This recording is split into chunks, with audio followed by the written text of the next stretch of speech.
ദൈവപിതാവേ സ്നേഹതാതനേ അങ്ങേ ഞങ്ങൾ ആരാധിക്കുന്നു. ദൈവപിതാവേ സ്നേഹനാഥനേ അങ്ങേ ഞങ്ങൾ ആരാധിക്കുന്നു. പരിശുദ്ധാത്മാവേ ജീവാത്മയേ അങ്ങേ ഞങ്ങൾ ആരാധിക്കുന്നു. പരിശുദ്ധാത്മാവേ ജീവാത്മയേ അങ്ങേ ഞങ്ങൾ ആരാധിക്കുന്നു. ആരാധിക്കുന്നു ഞങ്ങൾ ആരാധിക്കുന്നു. ഹല്ലേലൂയ ആമേൻ. കരങ്ങൾ ഉയർത്തി അടിച്ചുകൊണ്ട് പാടാം. ആരാധിക്കുന്നു ഞങ്ങൾ ആരാധിക്കുന്നു.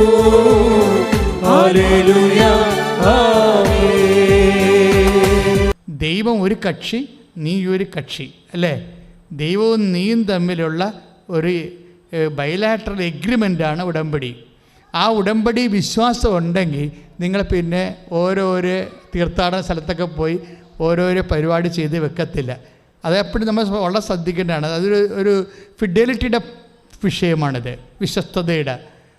ദൈവത്തോട് ചെയ്ത ഉടമ്പടിയിൽ പിന്നെ നിങ്ങൾക്ക് സംശയമുണ്ട്, അതിലെന്താ വല്ല കുഴപ്പമുണ്ടെങ്കിൽ അത് പരിഹരിക്കാൻ വേണ്ടി അന്തോനീസിൻ്റെ അടുത്തും പോവും, യൂദാസിൻ്റെ അടുത്തും പോവും.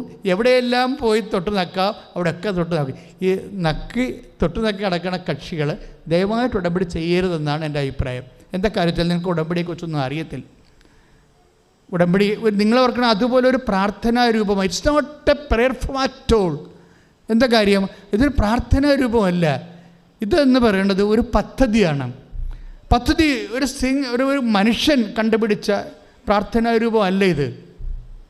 ഇതിൻ്റെ പ്രൈമറി ഇനിഷ്യേറ്റീവ് ആരാണ്? ഉടമ്പടിയുടെ പ്രൈമറി ഇനിഷ്യേറ്റീവ്, പ്രാഥമിക പ്രയോക്താവ് ആരാണത്? ദൈവമല്ലേ? എവിടെയെല്ലാം ഉടമ്പടി തുടങ്ങിയിട്ടുണ്ടോ അവിടെയെല്ലാം ദൈവമാണ് മുൻകൈ എടുത്തിരിക്കുന്നത്. ദൈവം മുൻകൈ എടുത്ത വേറെ ഒരു പ്രാർത്ഥനയുള്ള കുർബാന മാത്രമേ ഉള്ളൂ, വേറെ ഒന്നുമില്ലല്ലോ. അതൊരു ഉടമ്പടിയാണ്. ദൈവം മുൻകൈ എടുത്ത് ചെയ്ത ഈ മരിയൻ ഉടമ്പടിയല്ല, അത് വേറെ ഒരു പ്രാർത്ഥനയേ ഉള്ളൂ. എന്താണത്? അത് പരിശുദ്ധ കുർബാനയാണ്. അതൊരു ഉടമ്പടിയാണ്. അത് നിത്യതയെ ബാധിക്കുന്ന ഉടമ്പടിയാണ്.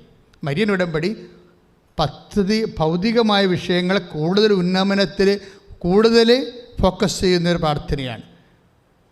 പരിശുദ്ധ കുർബാന ഈശോ സ്ഥാപിച്ചത് ഭൗതികമായ ഉന്നമനത്തെ അല്ല അത് ഫോക്കസ് ചെയ്യണത്. പിന്നെന്താണ്? നിത്യതയാണ് ഫോക്കസ് ചെയ്യണത്. തമ്മിൽ മനസ്സിലാക്കണം. പിതാക്കന്മാർ മരുഭൂമി വെച്ച് മന്ന ഭക്ഷിച്ചു എന്ന് ഞാൻ എപ്പോഴും പറയും. അതുപോലല്ല ഈ അപ്പം. അപ്പം ഭൗതികമല്ല എന്നർത്ഥം ഉറപ്പല്ലേ? കുർബാന ഭൗതികമല്ലെന്ന് ഉറപ്പല്ലേ? പിതാക്കന്മാർ മരുഭൂമി വെച്ച് മന്ന ഭക്ഷിച്ചു, അതുപോലെ അല്ല ഈ അപ്പം. Read the versicle. ശ്രദ്ധിക്കട്ടെ. ഹല്ലേലൂയ യേശുവേ ഹല്ലേലൂയ ഹല്ലേലൂയ ഹല്ലേലൂയ ഹല്ലേലൂയ യേശുവേ ഹല്ലേലൂയ ഹല്ലേലൂയ യേശുവേ ആരാധന ഹല്ലേലൂയ ഹല്ലേലൂയ ഹല്ലേലൂയ യേശുവേ നന്ദി യേശുവേ സ്തുതി യേശുവേ ആരാധന. ദൈവമേ കാരുണ്യ സ്നേഹമേ അങ്ങേയ്ക്കൊരായിരം സ്തോത്രമേകം. സ്നേഹമേ അങ്ങേയ്ക്കൊരായിരം സ്തോത്രമേകം. ശ്രദ്ധിക്കട്ടെ. യേശുവേ ആരാധന ഹല്ലേലൂയ ഹല്ലേലൂയ ഹല്ലേലൂയ യേശുവേ ആരാധന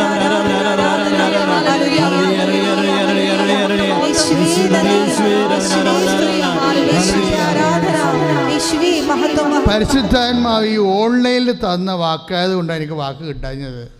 അതാണ് വായിക്കാൻ പറഞ്ഞത്. വിശുദ്ധ യോഹന്നാന്റെ സുവിശേഷം 6-ാം അധ്യായം 49 മുതലുള്ള തിരുവചനങ്ങൾ. നമ്മൾ അധികം ശ്രദ്ധിക്കാത്ത കുർബാനയുടെ ഒരു വാക്കാണിത്. വിശുദ്ധ യോഹന്നാന്റെ സുവിശേഷം 6-ാം അധ്യായം 49 തിരുവചനം. Read it. നിങ്ങളുടെ പിതാക്കന്മാർ നിങ്ങളുടെ പിതാക്കന്മാർ മരുഭൂമിയിൽ വെച്ച് ഏറ്റു പറയുക, മരുഭൂമിയിൽ വെച്ച് മന്ന ഭക്ഷിച്ചു എങ്കിലും അവർ മരിച്ചു. ഇതാകട്ടെ മനുഷ്യൻ ഭക്ഷിക്കുന്നതിന് വേണ്ടി സ്വർഗത്തിൽ നിന്നിറങ്ങിയ അപ്പമാണ്. ഇത് ഭക്ഷിക്കുന്നവൻ മരിക്കുകയില്ല. സ്വർഗത്തിൽ നിന്നിറങ്ങിയ ജീവനുള്ള അപ്പം ഞാനാണ്. ആരെങ്കിലും അതായത് എന്താ വിഷയം എന്ന് വെച്ചാൽ, പരിശുദ്ധ കുർബാനയെ നമ്മൾ IELTS പാസ്സാക്കാനും വസ്തു വയ്ക്കാനും ഒക്കെ ദുർവിനിയോഗം ചെയ്യരുതെന്ന സൂചനയാണ്. അത് നടക്കത്തില്ല എന്നല്ല. എന്താ പ്രശ്നം വെച്ച് കഴിഞ്ഞാൽ, നിങ്ങൾ അതിനെ റഷ് ചെയ്യുമ്പോൾ, കുർബാനയെ അനുദിന ജീവിതത്തിന് വേണ്ടി മാത്രം കുർബാനയെ റഷ് ചെയ്യുമ്പോൾ ഉണ്ടാകുന്നൊരു കുഴപ്പം, കുർബാനയുടെ ultimate aim you will miss it. കുർബാനയുടെ ഉദ്ദേശം എന്താണ്? നിത്യതയാണ്. ഇപ്പം അത് ഉടമ്പടിയാണ്. ഉടമ്പടി എപ്പോഴും വരണത് രണ്ട് കാര്യങ്ങൾക്ക് വേണ്ടിയാണ് ഉടമ്പടി നമ്മൾ ചെയ്യണത്. ഉടമ്പടി എന്ന് പറയുന്നത് എന്താ? കഴിഞ്ഞ ദിവസങ്ങളിലെ ഷിക്കാഗോയിൽ നിന്ന്, ഇപ്പോൾ ആലപ്പുഴക്കാരതിയാണ്, അവർ ഷിക്കാഗോയിൽ നേഴ്സാണ്. അപ്പോൾ അവർ ഇന്നലെ ഒരു സാക്ഷി ഇവിടെ പറഞ്ഞിരുന്നു, മഞ്ജു ഫ്രാങ്ക്ലിൻ. അവർ പറയണത് ഉടമ്പടി എൻ്റെ ജീവിത രീതിയാണെന്ന്. ഞാൻ ആകപ്പാട് ശരിക്കും ഞെട്ടിപ്പോയി. എല്ലാവരും മക്കളെ കിട്ടി, ജോലി കിട്ടി എന്നൊക്കെയാണ് പറയണത്. മക്കളെ കിട്ടി, ജോലി കിട്ടി, കടങ്ങൾ മാറി. കഴിഞ്ഞ ദിവസങ്ങളിൽ ഒരു ചേച്ചി ഒരു സാക്ഷ്യം പറഞ്ഞത്, മേരി പാല, അവർക്ക് 3 കോടി രൂപ കടവാണ്. 3 കോടി രൂപ കടവാണ്. അപ്പോൾ എന്ത് ചെയ്യണമെന്ന് അവർക്കൊരു പിടിയില്ല. ഉടമ്പടി പുതുക്കി കഴിഞ്ഞ് ഇപ്പോഴേ എമർജൻസി കേസെല്ലാം എടുക്കുന്നുണ്ടല്ലോ. എമർജൻസി ആയാൽ മതി, അതിൻ്റെ രേഖ ഉണ്ടെങ്കിൽ അപ്പം തന്നെ ഞാൻ നിങ്ങളെ വിളിച്ച് സംസാരിക്കും. പണ്ടങ്ങനെ ചെയ്യത്തില്ലായിരുന്നു. പണ്ട് ഉടമ്പടി 3 പുതുക്കിയിട്ട് ഉടമ്പടി തന്നെയാണ് അവർ നിൽക്കുന്നതെന്ന് എനിക്ക് ഉറപ്പ് വന്നാൽ മാത്രമേ അവരെ വിളിക്കത്തുള്ളായിരുന്നു. ഇപ്പം അങ്ങനെയല്ല. ഉടമ്പടി ഇന്നാണ് നിങ്ങൾ ഉടമ്പടി എടുത്തത്, പക്ഷേ വിഷയം നിങ്ങളുടേത് ഭയങ്കര ഗൗരവമുള്ളതാണെങ്കിൽ നിങ്ങൾക്ക് ഇനി മുന്നോട്ട് പോകാൻ പറ്റത്തില്ലെങ്കിൽ അപ്പം വിളിപ്പിക്കും. പക്ഷേ നിങ്ങളുടെ ഡോക്യുമെൻ്റ് കരുതിയേക്കണം. കൃപാസനത്തിൽ വരുമ്പോൾ നിങ്ങൾ എപ്പോഴും ശ്രദ്ധിക്കേണ്ട, ഇനി എപ്പോഴും ശ്രദ്ധിക്കേണ്ട ഇതാണ്, എന്ത് ഡ്രാസ്റ്റിക് കണ്ടീഷനാണ് നിങ്ങൾ പോകുന്നത്, അതിൻ്റെ ഡോക്യുമെൻ്റ് കരുതണം. ആ ഡോക്യുമെൻ്റ് ഓഫീസിൽ കാണിച്ചാൽ പിന്നെ തർക്കിക്കേണ്ട, വിശദീകരിക്കേണ്ട, കരയേണ്ട ആവശ്യമൊന്നുമില്ല. ചില ആൾക്കാർ കരഞ്ഞൊക്കെ പറയും. അങ്ങനെ കരേണ്ട ആവശ്യമില്ല. എന്ത് കാര്യത്തിനാണ് ഇപ്പോൾ കരയണത്? അപ്പോൾ നിങ്ങൾ നിങ്ങളുടെ ഡോക്യുമെൻ്റ് കാണിക്കുക. ഇത് ജപ്തി നടപടി ഇതാണ് അടുത്ത ആഴ്ച ഓപ്പറേഷനാണ്, മറ്റൊന്ന് സ്കാനിങ് ആണ്. മറ്റൊന്ന് സ്കാനിങ് ആണെന്നൊക്കെ പറഞ്ഞു കഴിയുമ്പോൾ ചിലപ്പോൾ ഈ ഒറ്റ പ്രാർത്ഥന കഴിയുമ്പോൾ സ്കാൻ കാണത്തില്ല. കഴിഞ്ഞ ദിവസങ്ങളൊരു സാക്ഷ്യം ഉണ്ടായത്, അവിടെ സാക്ഷ്യം നെയ്യാറ്റിൻകര റീന എന്നായിരുന്നു. അവരുടെ ഭർത്താവ് ഇങ്ങനെ ചെരിഞ്ഞ് പോകും. പെട്ടെന്ന് സംഭവിക്കണം, ചെരിഞ്ഞ് പോകും. അപ്പോൾ ഇവരെ കൊണ്ട് CT സ്കാൻ ചെയ്തപ്പോൾ ഇവരുടെ ബ്രെയിൻ്റെ അകത്തൊരു മുഴ സിസ്റ്റം ഒന്ന് വളർന്നു വരികയും അത് ഓപ്പറേറ്റ് ചെയ്ത് കഴിഞ്ഞാൽ പാരലൈസ് ആവും. അപ്പോൾ റിസ്ക്കിയാണ്. എത്ര നാളിങ്ങനെ കിടക്കുമെന്ന് അറിയത്തില്ല. ഈ ഇതുപോലെയൊക്കെ വെൻറ്റിലേറ്ററിലൊക്കെ കിടക്കുമെന്ന് അറിയത്തില്ല. അപ്പോൾ ഇവർക്ക് ഭയങ്കര പേടി, സങ്കടമൊക്കെയായി. കാര്യം 10-8 ലക്ഷമൊക്കെ രൂപ മുടക്കിയാലേ ആളെ കിട്ടിയാൽ എങ്ങനെ എത്ര കാലം കഴിയുമ്പോഴൊക്കെ ജോലിക്ക് പോകാൻ പറ്റും? ഇന്ന് ജോലിക്ക് പോകാൻ തന്നെ പറ്റുമോ? അവരുടെ മനസ്സിൽ ഒന്ന് കണ്ടുകൊണ്ടിരുന്നാലെങ്കിലും മതി. ഭർത്താവ് ആളെ ജോലിക്ക് പോയില്ലെങ്കിൽ ഒന്ന് കണ്ടുകൊണ്ടിരുന്നാലെങ്കിലും മതി എന്ന രീതിയിൽ ആ അവസ്ഥയിലേക്ക് വരുന്നതാണ്. പക്ഷേ ഒറ്റ പ്രേയർ കൊണ്ട് 2 CT സ്കാൻ കാണുമ്പോൾ ആ മുഴ അവിടെ ഉണ്ട്. അതിന് ഓപ്പറേഷൻ ഡേറ്റ് നിശ്ചയിച്ചു. പക്ഷെ ഉടമ്പടി എടുത്ത് ഒരു പ്രേയർ കയ്യൊപ്പ് പ്രാർത്ഥന കഴിഞ്ഞിട്ട് പിന്നീട് പോയി ഓപ്പറേഷന് മുമ്പ് MRI എടുക്കുമ്പോൾ ആ സിസ്റ്റം അവിടെ ഇല്ല. ഇത്രയും സ്പീഡായിട്ടാണ് നമ്മൾ കാര്യങ്ങൾ ചെയ്യണം. നിങ്ങൾ ആ സാക്ഷി കിടക്കുന്നുണ്ട്, വായിച്ചാൽ റീന, അവർ നെയ്യാറ്റിൻകര എന്നുള്ള സാക്ഷിയാണ്. അപ്പോൾ ഈ ചേച്ചിയുടെ മേരി ചേച്ചി ഈ മാസം തന്നെ സാക്ഷ്യം പറഞ്ഞ ആളാണ്. ഏത് മാസം? ഇത് ജൂൺ മാസം. അപ്പോൾ ഈ ജൂൺ മാസത്തിൽ തന്നെയാണ് മേരിച്ച് സാക്ഷ്യം പറഞ്ഞത്. അവർക്ക് 3 കോടി കടവാണ്. 3 കോടി കടമെന്ന് വെച്ചാൽ ഏത് കാലത്ത് കൊടുത്തും എങ്ങനെ കൊടുക്കും ഒരു പിടിയില്ല. കാര്യം ഇവർ ഹോസ്റ്റൽ നടത്തിക്കൊണ്ടിരുന്ന ആളാണ്.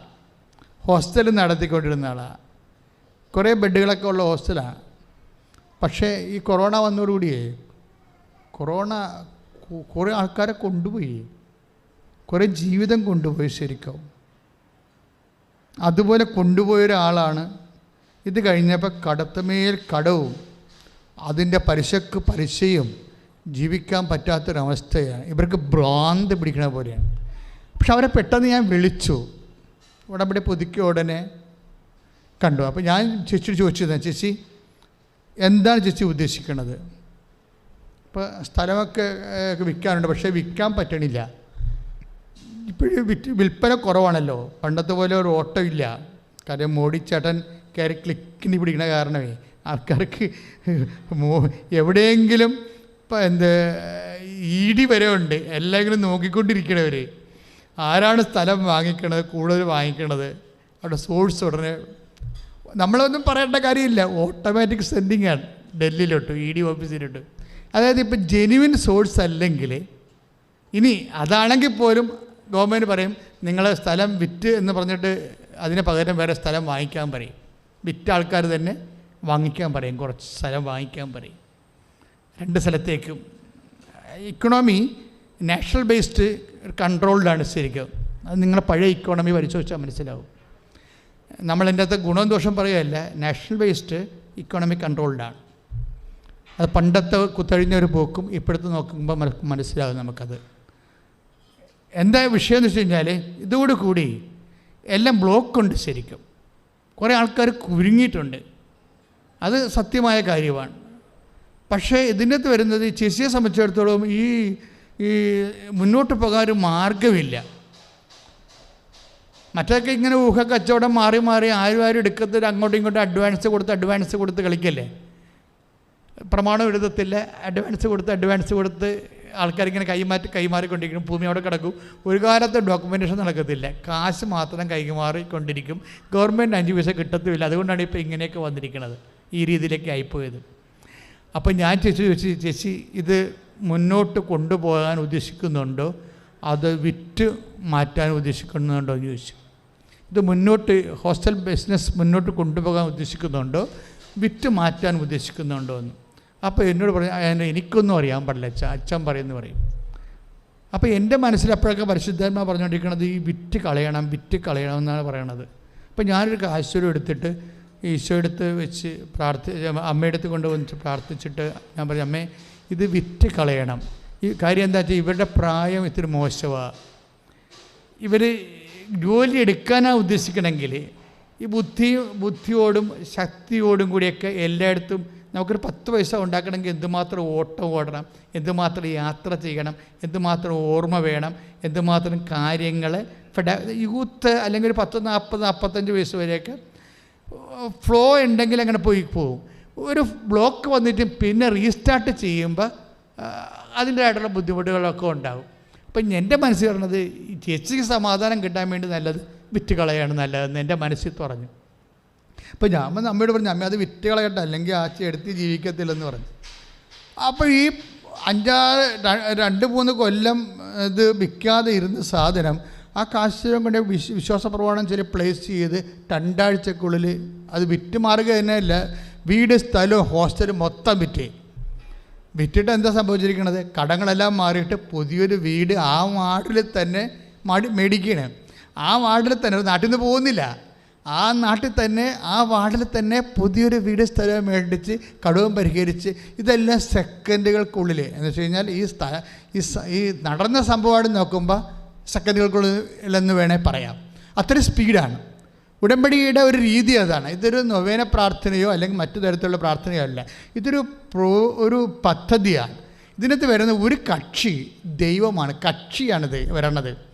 അല്ലാതെ നമ്മളിങ്ങനെ സിംഗിൾ എഡ്ജായിട്ട് പ്രാർത്ഥിച്ച് വിടുന്ന ഒരു വിശ്വാസത്തിൻ്റെ ഒരു എക്സ്പ്രഷൻ അല്ല. നമുക്ക് വിശ്വാസത്തിൻ്റെ എക്സ്പ്രഷൻ എന്ന് പറയുമ്പോൾ അതുകൊണ്ട് തന്നെ ഇതിൻ്റെ ഔട്ട്പുട്ട് എന്ന് പറയുന്നത് ഗംഭീരമാണ്. ഗംഭീരത്തിൻ്റെ മേജറായിട്ടുള്ള സംഭവങ്ങളാണ്. പക്ഷേ മേജർ മല ഇങ്ങനെ ചിറക് വെച്ച് പറന്നു പോണ പോലെയൊക്കെ നമുക്ക് തോന്നും. മലയാണ് ഇരിക്കണത്, പക്ഷേ ഈ സാധനപ്പത്തിന് ചിറക് പിടിപ്പിച്ചിട്ട് ഈ സാധനം ലിഫ്റ്റ് ചെയ്ത് പോകണ പോലെ തോന്നും.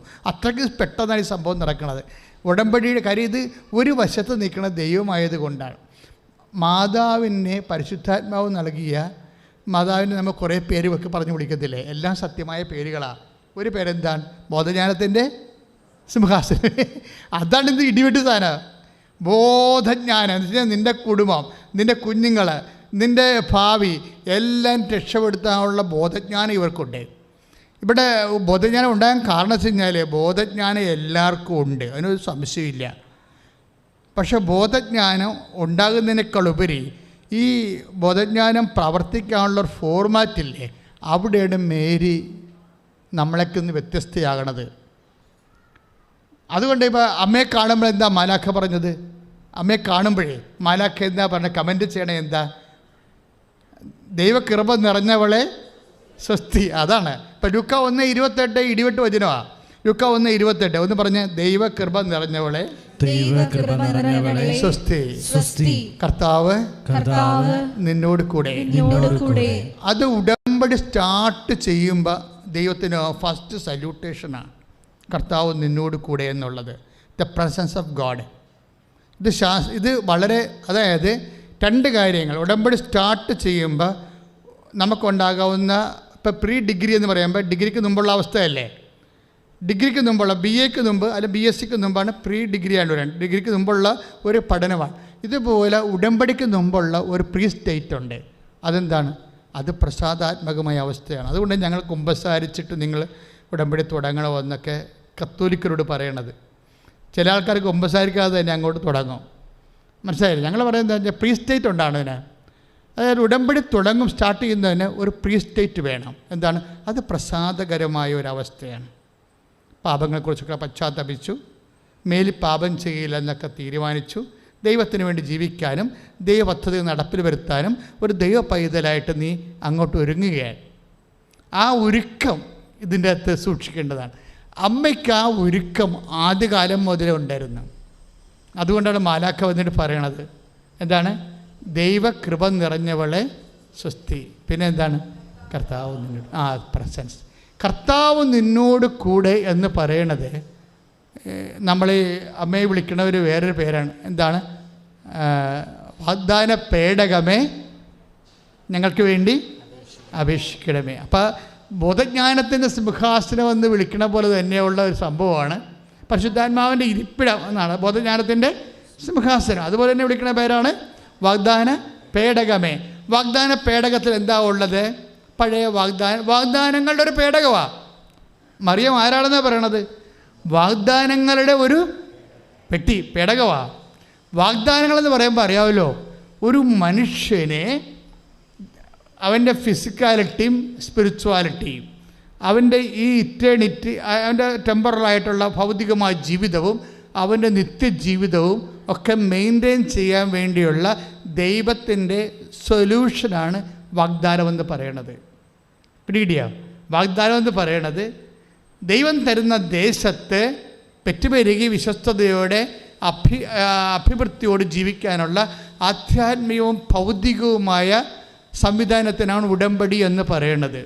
അതുകൊണ്ട് പൗലോസ് അപ്പോസ്തലൻ വളരെ കൃത്യമായിട്ട് പറയും എന്താണ് ശാരീരികമായ ചില മതങ്ങളിലൊക്കെ ശാരീരികമായ കുറേ എക്സർസൈസൊക്കെ ഇല്ലേ. അപ്പോൾ പൗലോസ് അപ്പോസ്തലൻ പറയും ഇതൊക്കെ കൊണ്ട് കുറച്ച് കാര്യങ്ങൾ കൊണ്ട് ഇല്ലെന്നൊന്നും ബൈബിൾ പറയത്തില്ല. ഒരു ഫിസിക്കൽ എക്സർസൈസ് എന്ന രീതി ബൈബിളിൽ ഇതുകൊണ്ട് കുറച്ച് പ്രയോജനമുണ്ട്. 1 തിമോത്തി 4 ഒന്ന് വായിച്ചോളൂ. ശാരീരികമായ പരിശീലനം കൊണ്ട് ഏറ്റു പറയുക. ശാരീരികമായ പരിശീലനം കൊണ്ട് കുറച്ച് പ്രയോജനമുണ്ട്. ക്ലിയർ. അതായത് നോക്കിയേ, അതായത് ശാരീരിക, അപ്പം ചില പ്രാർത്ഥനാ രീതികളൊക്കെ കാണുമ്പോൾ അത് ശാരീരികമായ പ്രയോജനം രീതികൾ കൊണ്ട് ആ രീതി കൊണ്ട് ശാരീരികമായ കുറച്ച് പ്രയോജനമുണ്ട്. അത് തെറ്റല്ല, ശരിയായ കാര്യമാണ്. മനുഷ്യൻ്റെ ഭൗതികമായ എക്സസൈസും അതുപോലെ തന്നെയുള്ള അതിൻ്റെ ആയുസ്സുമൊക്കെ ആയിട്ട് കുറേയധികം ബന്ധമുണ്ട്. എന്നാൽ ശ്രദ്ധിക്കുക, എന്നാൽ ആത്മീയത എല്ലാവിധത്തിലും വിലയുള്ളതാണ്. പൗലോസ് അപ്പോസ്തലൻ ഇതിനെ ആത്മീയതയുമായിട്ട് ബന്ധപ്പെടുത്തുന്നില്ല. വചനത്തിൻ്റെ റൂട്ടതാണ്. എന്നാൽ ഇത് ആത്മീയതയല്ല, അത് എക്സർസൈസാണെന്നാണ് പറയണത്. എക്സർസൈസ് ആർക്ക് വേണം ചെയ്യാമല്ലോ. എന്നാൽ അടുത്ത വായിച്ചേ. ആത്മീയത എല്ലാവിധത്തിലും വിലയുള്ളതാണ്. ഒന്ന് ഏറ്റു പറഞ്ഞേ. എന്നാൽ ആത്മീയത എല്ലാവിധത്തിലും വിലയുള്ളതാണ്. 1 തിമോത്തി 4:8 അടുത്ത വചനം വായിക്കുക. എന്തുകൊണ്ടെന്നാൽ അത് ഏറ്റു പറയുക, അത് ഈ ജീവിതത്തെയും വരാനിരിക്കുന്ന ജീവിതത്തെയും സംബന്ധിക്കുന്ന വാഗ്ദാനങ്ങൾ ഉൾക്കൊള്ളുന്നു. Praise the Lord. ഇതിനകത്ത് വരുന്ന വിഷയം കണ്ട 1 തിമോത്തി 4:8 ശാരീരികമായ എക്സസൈസുകളുണ്ട്, കുറച്ച് ഗുണങ്ങളുണ്ട്. അത് ശാരീരികമായ ഫിസിക്കലായിട്ടുള്ള ആനുകൂല്യങ്ങളാണ്. പക്ഷേ ഇറ്റ് ഈസ് നോട്ട് സ്പിരിച്വാലിറ്റി. അവിടെയാണ് പ്രശ്നം വരുന്നത്. അത് ആത്മീയതയല്ല, ഗോൾഡിനെസ് അല്ല. പിന്നെ എന്താണ് ഗോൾഡിനെസ് എന്ന് പറയണത്? ആധ്യാത്മികത എന്ന് പറയണത് എന്താണ്? ആധ്യാത്മികത ഇതിനേക്കാൾ ഉന്നതമാണ്. അപ്പോഴെന്താ സംഭവിച്ചാൽ ഈ ജീവിതത്തിനാണെങ്കിലും വരാനിരിക്കുന്ന ജീവിതത്തിനാണെങ്കിലും ഇതിൻ്റെ മേൽഗതിക്ക് വേണ്ടത് എന്താണ്? വാഗ്ദാനമാണ്. ഇവിടുത്തെ പോയിന്റ് പിടിയ ഈ ജീവിതത്തിന് വേണ്ടി ആണെങ്കിലും വരാനിരിക്കുന്ന ജീവിതത്തിന് വേണ്ടിയാണെങ്കിലും നമുക്ക് വേണ്ടത് എന്താണ്? വാഗ്ദാനങ്ങളാണ്. വാഗ്ദാനം എന്ന് പറഞ്ഞാൽ എന്താണ്? ഈ വാഗ്ദാനമാണ് ഉടമ്പടിയിലൂടെ കരഗതമാകുന്നത്. ഇതാണ് എൻ്റെ അത് വരുന്ന വിഷയം. ഉടമ്പടിക്ക് നമ്മളെപ്പോഴും പറയുന്നത് എന്താണ്? ഈശോമിശ വാഗ്ദാനങ്ങൾക്ക് ഞങ്ങൾ യോഗ്യരാകുവാൻ സർവേശ്വര പരിശുദ്ധ മാതാവ് ഞങ്ങൾക്ക് വേണ്ടി അപേക്ഷിക്കുന്നു. അപ്പോൾ വാഗ്ദാനങ്ങൾക്ക് വേണ്ടി നമ്മൾ യോഗ്യരാകാൻ വേണ്ടി ദൈവം മാധ്യസ്ഥയായി വെച്ചിരിക്കുന്നത് പരിശുദ്ധ ആയിരിക്കുന്നത് ഈ കാനായിലെ കല്യാണത്തിലെ ആശയ പരിസരത്തിൻ്റെ ഭാഗത്തുനിന്ന് വരുന്ന ഒരു പുതിയ ദൈവത്തിൻ്റെ വെളിപാടാണ്. എന്ന് വെച്ചാൽ ഈ ജീവിതം മാത്രമല്ല, ആധ്യാത്മികതയിലുള്ള എന്താണ്? വരാനിരിക്കുന്ന ജീവിതമുണ്ട്. ഈ ജീവിതം 2 കാര്യങ്ങളാണ് ഒരു മനുഷ്യനെ ഉള്ളത്. എന്താണ്? ഈ ജീവിതവും വരാനിരിക്കുന്ന ജീവിതവും. ഇത് രണ്ടിനും എന്താ വേണ്ടത്? വാഗ്ദാനമാണ് വേണ്ടത്. ഈ 2 വാഗ്ദാനം എവിടെയുണ്ട്? ആത്മീയത. ബൈബിൾ മുന്നോട്ട് വെക്കുന്ന ആധ്യാത്മികതയിലുണ്ട്. അതുകൊണ്ട് ഓരോ വിഷയം ഇപ്പം തന്നെ ഞാനൊരു കാര്യം പറയട്ടെ. കാനായിലെ കല്യാണത്തിൽ എന്താ സംഭവിക്കുന്നത്? കാനായിലെ കല്യാണത്തിൽ സംഭവിക്കുന്നത് അവർക്ക് വീഞ്ഞ് തീർന്നു പോകുന്നു. അതാണ് സംഭവം. വീഞ്ഞ് തീർന്നു പോകുന്ന അമ്മ ഇവിടെ വിജയിക്കണം. എന്താ സംഭവം എന്നറിയാവോ? പെട്ടെന്ന് ഈ വിഷയത്തെ ദൈവ തിരുസേനയിലേക്ക് ഉയർത്താൻ വിത്തിൻ നോ ടൈം, ഒരു സെക്കൻഡ് തോട്ടില്ലാതെ പ്രൈമറി ലൈറ്റ്നിങ് റഷിങ് വന്നതാണ് ഇതിൻ്റെ വിജയം എന്ന് പറയണത്. ഇത് പറഞ്ഞാൽ മനസ്സിലായില്ലേ? കാര്യം ഒരു വിഷയം ഉണ്ടാകുമ്പോൾ ഒരു മനുഷ്യൻ ദൈവത്തിൻ്റെ അടുത്ത് വരുന്നത് എപ്പോഴാണ്? ആശുപത്രിയിലൊക്കെ പോയി ഡോക്ടറെ കണ്ട് അവിടെ നിന്നൊക്കെ തള്ളി വീടിന് കടം വന്ന് അതിന് ലോണൊക്കെ എടുക്കാൻ നോക്കി ബാങ്കുകാരെ തള്ളി മൊത്തം തള്ളം മേടിച്ച് കഴിയുമ്പോഴാണ് കർത്താവിൻ്റെ അടുത്ത് വരുന്നത്. ഇല്ലേ? ഇവിടെയാണ് പ്രോബ്ലം. നിങ്ങൾ പരാജയപ്പെടുന്നത് ഇവിടെയാണ്. കണ്ടവനൊക്കെ പിടിച്ച് കടുത്ത് തള്ളി കഴിയുമ്പോഴാണ് കർത്താവിൻ്റെ അടുത്ത് ഒടിഞ്ഞു മടങ്ങി വരേണ്ടത്. This is wrong. അമ്മ അങ്ങനെയല്ല. അവിടെയാണ് വിഷയം. അമ്മ അങ്ങനെ ഇതാണ്. അതായത് അമ്മയുടെ സ്പിരിച്വാലിറ്റി എന്ന് പറയുന്നത് ആ ഒരു കാര്യങ്ങളെ സമീപിക്കുന്ന രീതി കണ്ട ഇമ്മീഡിയറ്റ് റഷാണ്. ബൈബിള് ഈ കാര്യങ്ങളെല്ലാം ഇപ്പോൾ വേണമെങ്കിൽ ഇപ്പോൾ ഉദാഹരണത്തിന് ഞാനൊരു കാര്യം ചോദിക്കട്ടെ. നമ്മൾ വിശുദ്ധ ലൂക്കാസ് വിശേഷം 1:11-5 വായിച്ചേ. വിശുദ്ധ ലൂക്കാസ് വിശേഷം 11:5. ശ്രുതികടെ ഹല്ലേലൂയ. അവരോട് പറഞ്ഞു, നിങ്ങളിൽ ഒരുവന് ഒരു സ്നേഹിതനുണ്ടെന്നിരിക്കട്ടെ. അവൻ അവരോട് പറഞ്ഞു. ഈശോ ഒരു കഥ പറയണതാണ്. നിങ്ങളിൽ ഒരുവന് ഒരു സ്നേഹിതൻ ഉണ്ടെന്നിരിക്കട്ടെ. ലൂക്കാ 11:5. അർദ്ധരാത്രി അവന്റെ അടുത്ത് ചെന്ന് അവൻ പറയുന്നു എന്താ പറയണേ? സ്നേഹിത, എനിക്ക് 3 അപ്പം വായ്പ തരിക. ദാറ്റ് ഈസ് സ്നേഹിത, എനിക്ക് 3 അപ്പം വായ്പ തരിക. അവിടെ എന്താ സംഭവം? വായ്പയാണ്. ഈ കാനായിലെ കല്യാണത്തിൽ വീഞ്ഞു തീർന്നു പോകുമ്പോഴേ വായ്പ എടുക്കാനുള്ള പൊസിഷനുണ്ട് അവിടെ. കാര്യം യഹൂദൻ ചെയ്യണ പരിപാടിയാണത്. പറഞ്ഞ മനസ്സിലായില്ലേ? പക്ഷേ അമ്മയുടെ തലയിൽ ഉടനെ ഈ ലോൺ കയറത്തില്ല. ഉടനെ ലോൺ എടുക്കണമെന്ന് സംഭവം കയറത്തില്ല. അത് ക്രിസ്തുവിൻ്റെ സ്ഥാനമാണെന്ന് അമ്മയ്ക്കറിയാം. ഇതിവിടെയാണ് പ്രോബ്ലം വരുന്നത്. നമ്മൾ തമ്മിൽ അമ്മയും തമ്മിലുള്ള പ്രോബ്ലം വരുന്നത് ഇവിടെ വെച്ചാണ്. അമ്മയ്ക്ക് പെട്ടെന്ന് അതെന്താണ്? ഈ 11:5 എന്താ സംഭവിക്കണത്? ഒരു എമർജൻസിയാണ് വരണത്. ഒരുത്തൻ്റെ വീട്ടിൽ രാത്രി വേറൊരു ഗസ്റ്റ് വരികയെ.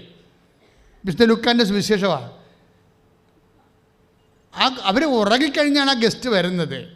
കർത്താവ് ആ കഥ കൊണ്ടുവന്ന് ബ്രിമ്മിലിങ്ങനെ എഡ്ജിൽ നിർത്തിയിരിക്കുകയാണ്. കാര്യം വേറെ ഒരു പണിയും നടക്കാത്ത ഒരു സിറ്റുവേഷനിൽ കൊണ്ടുവന്ന് നിൽക്കണത്. വേറെ ഒരു പണിയും വേറെ ഏതെങ്കിലും തരത്തിൽ നമുക്ക് ഒന്ന് കൈകാര്യം ചെയ്യാൻ പറ്റാത്ത രീതിയിൽ ഒരു ഇരുട്ടത്ത് കൊണ്ടുവന്ന് ആ വിഷയം നിർത്തുകയാണ്. ഇരുട്ടത്ത് നടക്കേണ്ട ഒരു കഥയാണത്, അല്ലേ? ഒരു അർദ്ധരാത്രിയാണ് നടക്കുന്നത്. അർദ്ധരാത്രി നമ്മുടെ ജീവിതത്തിൽ ഇതുപോലെ ചില സമയത്ത് നമ്മൾ ഇരുട്ടിലായി പോകും. എന്ത് ചെയ്യണമെന്ന് അറിയാൻ പാടില്ലാത്തൊരവസ്ഥയാണ് ഇരുട്ടെന്ന് പറയുന്നത്. എന്നിട്ട് ഇരുട്ടിൽ ഒരു ഗസ്റ്റ് വരികയാണ്. അപ്പോൾ ഒരു ഇരുട്ടിൽ ആകപ്പാട് ചുറ്റും ഇരുട്ട്. അപ്പോൾ ഒരു വിഷയം ഇങ്ങനെ ഡെവലപ്പ് ചെയ്ത് വരും, നമുക്കൊരു അത്യാവശ്യം ഡെവലപ്പ് ചെയ്ത് വരും. ഇപ്പം നിൻ്റെ അപ്പം തന്നെ രാത്രി നെഞ്ചുവേദന എന്ന് പറയണത് രാത്രി 2 മണിക്കായിരിക്കും. നമ്മളിതിരിട്ടായി. നമ്മളെന്താ ചെയ്യണത്? ഉടനെ തടകി കൊടുക്കും ആദ്യം. അപ്പോഴും ഭാര്യ വിശ്വാസപ്രമാണം ചെല്ലത്തില്ല. തടകാനേ അറിയാൻ പറ്റത്തുള്ളൂ. ഫിസിക്കൽ ഇതവിടെ പ്രോബ്ലം. ഇതിനെ കഴിഞ്ഞാൽ ഒരു വിഷയം ഇതിൻ്റെ ഒരു പ്രയോറിറ്റിയുടെ പ്രശ്നമുണ്ട്. ആധ്യാത്മികത എന്ന് പറയുമ്പോൾ ആദ്യത്തെ ഫസ്റ്റ് ആക്ഷൻ തന്നെ ദൈവികമായിരിക്കണം. നമ്മൾ മാതാവിലേക്ക് വളർന്നു വരുമ്പോൾ ശ്രദ്ധിക്കേണ്ട. ഇപ്പം നിങ്ങളുടെ ഭർത്താവ് 2 മണിക്ക് എഴുന്നേറ്റ് പറഞ്ഞു, ഇടി എനിക്കത് എൻജോയ് എടുക്കണമല്ലോ അടിയായിരുന്നു. അപ്പോൾ ഉടനെ നിങ്ങളെന്താ പറയണത്? ഗ്യാസായിരിക്കും. നിങ്ങൾക്ക് കഴിയാൻ കുഴപ്പമാണെന്നറിയാം. എന്നാലും നിങ്ങൾ ചുമ്മാ ആശ്വസിപ്പിക്കാൻ പറയും ഗ്യാസ്. മനുഷ്യൻ്റെ പൊളി വർത്താനം ആദ്യം പറയും, ദൈവവചനമല്ല പറയണത്. എന്താ പറയണത്? ഗ്യാസായിരിക്കും എന്ന് പറഞ്ഞുകൊണ്ട് നെഞ്ചിട്ട് ചവിട്ടി തീരുമാനം തുടങ്ങും. എന്നിട്ട് ആരോടും പറയും, ഓട്ടോ വിളിക്കാൻ പറയും, അല്ലേ? ആ ഒരു പൊസിഷൻ, ഈ ഒരു മോഡ് ഓഫ് ഓപ്പറേഷനിൽ നിന്ന് നിങ്ങൾ രക്ഷപ്പെടണം. കാര്യം വെച്ചാൽ ഇവിടെ ഓട്ടോമാറ്റിക്കായിട്ട് യേശുവിൻ്റെ അടുത്തേക്ക് റഷ് ചെയ്യാൻ പറ്റുന്ന ഇതിന് ഗ്യാപ്പില്ലല്ലോ. അതായത് നമ്മളുടെ ഓരോ പ്രോബ്ലംസിനും മാനുഷികമായി പരിഹരിക്കാനുള്ള ഒരു ഉത്തേജനമാണ് നമുക്ക് പ്രൈമറി ആയിട്ട് ഒരു ഫിസിക്കൽ മനുഷ്യന് കിട്ടുന്നത്. മനസ്സിലായില്ലേ? ഒരു വിഷയം വന്നാൽ അതിന് മാനുഷികമായി പരിഹരിക്കാനുള്ള ഒരു ടെൻഡൻസിയാണ് നമുക്കുള്ളത്. ജഡിക മനുഷ്യൻ്റെ ഒരു അവസ്ഥ അതാണ്. ഇതിൽ നിന്ന് നമ്മൾ രക്ഷപ്പെടണം. അമ്മയ്ക്ക് വേണമെങ്കിൽ ഈ വിഷയം വേറെ നിങ്ങളൊരു വചനം വായിച്ചു കഴിഞ്ഞാൽ, അതായത് ഈ മത്തായിയുടെ സുവിശേഷം 25:9-10. വിവേകമതികൾ മറുപടി പറഞ്ഞു, ഞങ്ങൾക്കും നിങ്ങൾക്കും മതിയാകാതെ വരുമെന്നതിനാൽ നിങ്ങൾ വിൽപ്പനക്കാരുടെ അടുത്ത് പോയി വാങ്ങിക്കൊള്ളുവിൻ. അതായത് അവിടെ എന്താണ്? ബുദ്ധിയുള്ള കന്യകമാരും വിവേകമുള്ള കന്യകമാരും വിവേകമില്ലാത്ത കന്യകമാരുമാണ്. ഇവിടെ എന്താണ്? ഇത് വീഞ്ഞ് തീർന്നു പോയ വിഷയം പോലെ ഒരു വിഷയമാണിത്. എന്താണ്? എണ്ണ തീർന്നു പോകും. മനസ്സിലായില്ലേ? ഇവിടെ എണ്ണ തീർന്നു പോവുകയാണ്. എണ്ണ തീർന്നു പോകുമ്പോൾ പെട്ടെന്ന് എമർജൻസി ആയിട്ട് ഷൂട്ടപ്പ് ചെയ്യണ ആ രീതി എന്താ? വ്യാപാരികളുടെ അടുത്ത് പോയി വാങ്ങിക്കൊള്ളാൻ പറയും. അമ്മയ്ക്ക് വേണമെങ്കിൽ അമ്മയുടെ തല ഈ സാധനം വരത്തില്ല. കാര്യം ഇവർ ഫുൾ ഓഫ് ഗ്രേസ് ആയത് കാരണം ഇങ്ങനെയുള്ള മുടന്തം പരിപാടിയൊന്നും വരത്തില്ല പെട്ടെന്ന്. ഇവിടെയാണ് വിഷയം. ഉടമ്പടിയിലേക്ക് നമ്മൾ പോകുമ്പോൾ അമ്മയുടെ ഒരു മൈൻഡ് സെറ്റ് നിങ്ങൾ അറിയാതെ രൂപപ്പെടുത്തിയെടുക്കാൻ വേണ്ടി പ്രാർത്ഥിക്കണം. കാര്യം പ്രൈമറി ഇപ്പം നിങ്ങൾക്ക് ട്രാൻസ്ഫർ വന്നെന്ന് വിചാരിച്ചോ, ട്രാൻസ്ഫർ വരുമ്പോൾ തന്നെ നിങ്ങൾ വിചാരിക്കും, ഇത് വിദ്യാഭ്യാസ വകുപ്പല്ലേ, അപ്പോൾ അതിൻ്റെ അകത്ത് ഏരിയ സെക്രട്ടറിനെ പോയി കാണാമെന്നായിരിക്കും നിങ്ങൾ ആദ്യം ചിന്തിക്കേണ്ടത്. അയാൾക്ക് വല്ല കൈ മണക്കം കൊടുത്തിട്ട് ട്രിവാൻഡ്രത്ത് എവിടെ ഇത് കൈകാര്യം ചെയ്യണം ആ ഓഫീസിൽ പോയിട്ട് ഒരു 50,000 പിടിപ്പിച്ചിട്ട് എങ്ങനെയെങ്കിലും സാധനം ഊരാ. എന്നിട്ടാണ് നിങ്ങൾ വന്ന് ഉടമ്പടി ചെയ്യണമെങ്കിൽ പണി കിട്ടാൻ സാധ്യതയുണ്ട്. കാര്യം എന്താണ്? പ്രൈമറി നിങ്ങൾ വെച്ചിരിക്കുന്നത് ദൈവത്തിനല്ല, പിന്നെ എന്താണ്? പാർട്ടിനെ സെറ്റ് ചെയ്തിരിക്കുന്നത്. ഞാൻ പാർട്ടി എന്ന് പറയുകയല്ല, എല്ലാ പാർട്ടികൾക്കും ഇതുപോലെയുള്ള സിനിമ സംവിധാനമുണ്ട്. ഫ്രീ ആയിട്ട് ചെയ്യുന്നവരുണ്ട്, പാർട്ടിക്ക് നിങ്ങൾ ഫണ്ട് വാങ്ങി ചെയ്യുന്നവരുണ്ട്. CPM മാത്രമല്ല, BJP ആയാലും കോൺഗ്രസ് ആയാലും എല്ലാം ഇതിൻ്റെ അകത്തൊക്കെ ഒരു നടപടിക്രമങ്ങളുണ്ട്. പാർട്ടി ബേസ് ആണെങ്കിൽ നടപടിക്രമങ്ങളുണ്ട്. ഞാൻ പാർട്ടി ബേസ് എന്നാണ് പറഞ്ഞത്. ആ വിഷയം സെറ്റ് ചെയ്യുന്ന രീതികളാണ്. പക്ഷേ നിങ്ങളുടെ വിഷയത്തിൽ പെട്ടെന്ന് നിങ്ങൾ വിചാരിക്കും ട്രാൻസ്ഫർ അങ്ങനെയാണെങ്കിൽ നമ്മുടെ കൂട്ടുകാരൻ അല്ലെങ്കിൽ നമ്മുടെ ഫ്രണ്ട് ജില്ലാ കമ്മിറ്റി മെമ്പറാണ്, അവനുമായിട്ട് സംസാരിക്കാം എന്ന് വെച്ചാൽ ഞാൻ ഉദ്ദേശിച്ചത് എന്താണ്? മാനുഷികമായിട്ട് ഈ വിഷയം സെറ്റ് ചെയ്യാനാണ് ആദ്യമേ നമ്മുടെ തലയിൽ വരണത്. ആദ്യം ഇങ്ങനെ വന്നു കഴിഞ്ഞാൽ സ്വാഭാവികമായിട്ടിത് നിങ്ങൾ ആദ്യം ദൈവത്തിനല്ലല്ലോ ആശ്രയിച്ചത്. അവിടെയാണ് പ്രശ്നം. ആദ്യം നിങ്ങൾ ദൈവത്തിനല്ലല്ലോ ആശ്രയിച്ചത്. ഇപ്പോൾ അവരെന്താ പറയണത്? എണ്ണ തീർന്നു പോയി. എണ്ണ തീർന്നു പോയപ്പോൾ 25:9 മത്തായി സുവിശേഷം എന്താ പറയണത്? വ്യാപാരികളുടെ അടുത്ത് പോയി വാങ്ങിക്കൊള്ളാൻ. അത് നടക്കണ കാര്യമാണോ? ഈ രാത്രി 2 മണിക്ക് ഏത് വ്യാപാരി തുറക്കാനാണ്? ഒരു വ്യാപാരിയുടെ അവസ്ഥയല്ലേ പറഞ്ഞത്? ഞാനും കുഞ്ഞുങ്ങൾ കിടപ്പിലാണെന്നല്ലേ മറ്റേ വ്യാപാരി പറഞ്ഞത്. അപ്പം തീർന്നു അപ്പമില്ലെന്ന് പറഞ്ഞപ്പോൾ അപ്പത്തിൻ്റെ കടയിൽ പോയില്ലേ അയാൾ? നമ്മൾ ആദ്യം വായിച്ചില്ലേ 11:5 ലൂക്കാൻ്റെ സുവിശേഷം. അയാൾ അത് വ്യാപാരിയാണ്. ആ വ്യാപാരി എന്നെ സംബന്ധിച്ചാൽ അയാൾ രാത്രി ഉറക്കമാണ്. ഉറക്കം തന്നെയല്ല, അയാളുടെ കുഞ്ഞുങ്ങളൊക്കെ അയാളുടെ പെട്ടിലേക്ക് ചുറ്റിപ്പിടിച്ച് കിടക്കുകയാണ്. അയാളെങ്ങനെ പൊങ്ങി വന്നാൽ പിള്ളേരും കൂടെ പൊങ്ങും. പിള്ളേരിൽ നിന്ന് നിലവിളിക്കാൻ തുടങ്ങും. പിന്നെ നടക്കത്തില്ല. അയാൾ പറഞ്ഞ് നടക്കത്തില്ല. അപ്പം ഇല്ലപ്പോൾ പട്ടിണി കിടക്കാൻ പറഞ്ഞു. എൻ്റെ കുഞ്ഞുങ്ങൾ എഴുന്നേറ്റാൽ പിന്നെ അതുങ്ങൾ ഉറങ്ങുമ്പോൾ പിന്നെ ഒരു കാലമാവും. അതുകൊണ്ട് നടക്കത്തില്ലെന്നാണല്ലോ പറയണത്. ഇപ്പോൾ രാത്രി വിളിയും കാര്യങ്ങളൊക്കെ നടക്കത്തില്ല. ഇപ്പോഴും എന്താ പറയണത്? നിങ്ങൾ വ്യാപാരികളുടെ അടുത്തേക്ക് പോയി വാങ്ങാൻ, അതിൻ്റെ രാത്രിയാണ്. മാനുഷികമായ തീരുമാനങ്ങളിലൂടെ നിങ്ങളുടെ വിഷയം നിങ്ങൾ പരിഹരിക്കാൻ തീരുമാനിച്ചാൽ നിങ്ങളുടെ ആത്മാവ് അപ്പോഴ് രാത്രിയിലായിരിക്കും, പകലായിരിക്കത്തില്ല. മറിയത്തിൻ്റെ ആത്മാവ് എപ്പോഴും പകൽ ആയിരിക്കും. എന്താ കാര്യം? ആദ്യത്തെ ഈ ഇടി തന്നെ, റഷ് തന്നെ യേശുവിൻ്റെ അടുത്തേക്കാണ്, വ്യാപാരികളുടെ അടുത്തേക്കല്ല. വിഞ്ഞ് തീർന്നു പോകുമ്പോൾ യേശുവിൻ്റെ അടുത്തേക്ക് ഫസ്റ്റ്. അവിടെയാണ് മറിയം വിജയിക്കുന്നത്. കാര്യം ഇതിന് കുറേ ഓപ്ഷൻസ് ഉണ്ട്. ഇത് വായ്പ വാങ്ങിച്ച് പരിഹരിക്കാവുന്ന പ്രശ്നമാണ്, അല്ലെങ്കിൽ ഇത് വിലക്ക് വാങ്ങിച്ച് പരിഹരിക്കാവുന്ന പ്രശ്നമാണ്. ഈ രണ്ട് പ്രശ്നവും ബൈബിളിൽ പുതിയ നിയമത്തിൽ പരിഹരിക്കുന്നുണ്ട്. പക്ഷെ ആ മെത്തേഡുകളൊന്നും എടുക്കാതെ ഇമ്മീഡിയറ്റായിട്ട് അമ്മ യേശുവിൻ്റെ അടുത്ത് വന്നത് അവരമ്മയായതുകൊണ്ടും മറിയത്തിൻ യേശുവിൻ്റെ അമ്മയായതുകൊണ്ട് മാത്രമല്ല, മറിച്ച് അവർ ഫുൾ ഓഫ് ഗ്രേസ് ആയതുകൊണ്ടാണ്. This is my point. അതാണ് നിങ്ങൾ കൃപയിൽ നിലനിൽക്കണമെന്ന് പറഞ്ഞാൽ കൃപയിൽ അപ്പം നിങ്ങൾ ഓർക്കും, കൃപയിൽ നിലനിൽക്കുമ്പോൾ എന്താ സംഭവിക്കുന്നത്? ഈ പ്രസൻസ്, ദൈവത്തിൻ്റെ സാന്നിധ്യമില്ല. ഇപ്പം അമ്മയോട് എന്താ പറഞ്ഞത്? 1:28 എന്താ പറഞ്ഞത്? ലൂക്കാൻ്റെ സുവിശേഷം, hail Mary full of grace, the Lord is with you. നിൻ്റെ കൂടെ പ്രസൻസ് എന്നാണ് പറഞ്ഞത്, ദൈവത്തിൻ്റെ പ്രസൻസ്. ഈ ദൈവത്തിൻ്റെ പ്രസൻസ് നമുക്ക് ലഭ്യമാകുന്നൊരു സാഹചര്യം ഉണ്ടായാൽ തീർച്ചയായിട്ടും നമ്മൾക്ക് അമ്മയെപ്പോലെ പ്രസാദകരമായ ഇമ്മീഡിയറ്റ് ഫസ്റ്റ് റെഫറൻസ് ദൈവം വരും. അപ്പം നിങ്ങൾ ചോദിക്കും, പ്രസൻസ്, ദൈവത്തിൻ്റെ പ്രസൻസ്, ഉടമ്പടിയുടെ ഏറ്റവും വലിയ ഗുണം എന്താ? ഉടമ്പടിയിൽ നിന്ന് കിട്ടുന്ന ആനുകൂല്യങ്ങളല്ല, മറിച്ച് എന്താണ്? ദൈവത്തിൻ്റെ പ്രസൻസ്. അതാണ് സഞ്ചാരി മാതാവ് എന്ന് പറയണത്. സഞ്ചാരി മാതാവ് എന്ന് പറയത്തില്ല ആൾക്കാർ, അതാണ് കാര്യം. അതായത് ഇപ്പോൾ കഴിഞ്ഞ ദിവസങ്ങളൊരു സാക്ഷ്യം ഉണ്ടായി. അവർക്ക് അവരുടെ കൂട്ടുകാരത്തി എപ്പോഴും പറയുന്നുണ്ട്, നിൻ്റെ വിഷയങ്ങളൊക്കെ തീരാൻ വേണ്ടി നീ ഉടമ്പടി എടുക്കുകയെന്ന് പറയും. കൃപാസനം മാതാവിനോട് പ്രാർത്ഥിക്കാൻ പറയും. അപ്പോൾ ഈ കൂട്ടുകാരത്തി പറയണത് അത് എന്നാ അവർ കേട്ടിട്ടില്ല. കേട്ട് കഴിഞ്ഞപ്പോൾ പറഞ്ഞ്, ഓ അതെന്താ, നമ്മൾ മാതാവിനോടല്ലേ പ്രാർത്ഥിക്കണത്, പിന്നെ എന്തിനാ അങ്ങനെ പറയണമെന്ന് ചോദിക്കും. അപ്പോൾ എനിക്കതിൻ്റെ അത് വലിയ വിശ്വാസമില്ലെന്ന് പറയും.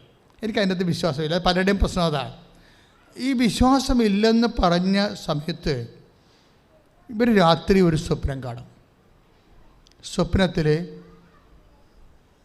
ഈ സിൽവർ ഗ്രേയിൽ മാതാവ് ഇവർക്ക് പ്രത്യക്ഷപ്പെടും. എന്നിട്ട് ഇവരോട് പ്രെയർ ചെയ്യാൻ പറയും.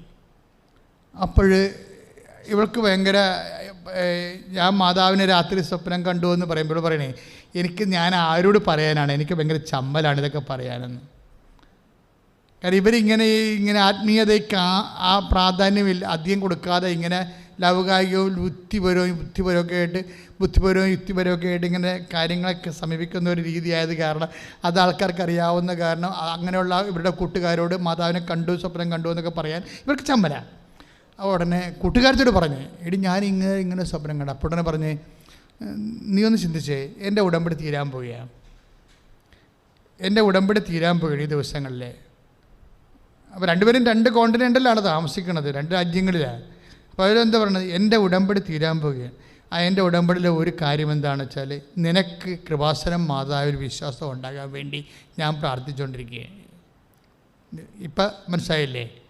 നിനക്ക് കൃപാസനം മാതാവിൽ വിശ്വാസമുണ്ട്. എന്താ പ്രശ്നം? ഞാൻ കൃപാസനം മാതാവ് എന്ന് നമ്മൾ പറയുമ്പോൾ, കൃപാസനത്തിൽ സിൽവർ ഗ്രേയിൽ സമയഘടികാരം നെഞ്ചിൽ ചേർത്ത് ദുരന്തമുണ്ടാകാൻ പോകുന്ന പ്രാർത്ഥിക്കണമെന്ന് 2004 ഡിസംബർ 7 ഉച്ചയ്ക്ക് 2:30 മണിക്ക് പ്രത്യക്ഷപ്പെട്ട മാതാവാണ് കൃപാസന മാതാവ് എന്ന് പറയുന്നത്. ആ മാതാവിൻ്റെ പ്രത്യക്ഷീകരണം സഭ ഏറ്റെടുത്ത് പഠിക്കാൻ വേണ്ടി കൃപാസനത്തിലും ഞങ്ങളുടെ കുടുംബത്തിലും ഒരു പ്രാർത്ഥനാ പദ്ധതി ഉണ്ടാകണമെന്ന് 2015 മാതാവ് തന്നെ പ്രത്യക്ഷീകരണ പ്രാർത്ഥന ചൊല്ലിയപ്പോഴാണ് നമുക്ക് ഉടമ്പടി പ്രാർത്ഥന കിട്ടിയത്. ആ ഉടമ്പടി പ്രാർത്ഥനയിലൂടെയാണ് ഇത്രയും അനുഭവങ്ങൾ ഉണ്ടാകണ എല്ലാം പ്രത്യക്ഷീകരണത്തിൻ്റെ അടയാളമായിട്ടാണ്.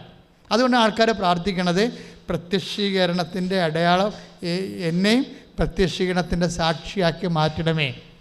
പക്ഷേ അത് പ്രാർത്ഥിച്ച് തുടങ്ങിയതൊന്നും ക്രിസ്ത്യൻസ് അല്ല, ഹിന്ദുസാണ് പ്രാർത്ഥിച്ച് തുടങ്ങിയത്. അമ്മ മാതാവേ, അമ്മയുടെ പ്രത്യക്ഷീകരണത്തിൻ്റെ സാക്ഷിയായി എന്നെ ഉയർത്തണമേ. ഇപ്പോൾ എല്ലാവരും അത് പ്രാർത്ഥിക്കുന്നുണ്ട്. പക്ഷേ ഇവിടെ സാക്ഷ്യം പറഞ്ഞ പെരുമ്പാവൂരിലെ ഒരു ചേച്ചിയാണ്, ശ്രീകല ചേച്ചിയാണ് ആ സാക്ഷ്യം പറഞ്ഞത്. അത് മർമ്മമാണത് പ്രാർത്ഥനയുടെ. ആ മർമ്മത്തെ തൊട്ട് കഴിഞ്ഞാൽ അപ്പം വിവരം അറിയും. കാര്യം അവരിത് കറകളഞ്ഞങ്ങ് വിശ്വസിച്ച് പ്രാർത്ഥിച്ചു പോയപ്പോൾ അമ്മ പറഞ്ഞതാണിത്. എടി, ഉടമ്പടിയല്ല പ്രശ്നം, പ്രത്യക്ഷീകരണമാണ്. ഉടമ്പടി ഒരു മാർഗമാണ്, ലക്ഷ്യം പ്രത്യക്ഷീകരണമാണ്. പ്രത്യക്ഷീകരണം അത് ഏറ്റെടുത്ത് പഠിക്കാൻ വേണ്ടി പ്രാർത്ഥിക്കാൻ പറഞ്ഞു. അത് പ്രാർത്ഥിക്കാൻ തുടങ്ങിയോടുകൂടി അവളുടെ കാര്യങ്ങളെല്ലാം പെട്ടപ്പെടാന്ന് മാറാൻ തുടങ്ങി. അങ്ങനെയാണ് ഇപ്പോൾ ആൾക്കാരൊക്കെ എല്ലാവരും അത് പ്രാർത്ഥിക്കാൻ തുടങ്ങിയത്. പക്ഷേ ഇതെന്ന് പറയുന്നത് പ്രത്യക്ഷീകരണത്തിൻ്റെ ഭാഗമായി ഇവരിത് പ്രാർത്ഥിച്ചപ്പോൾ അത് സ്വപ്നത്തിൽ പ്രത്യക്ഷപ്പെട്ടു മാതാവ്.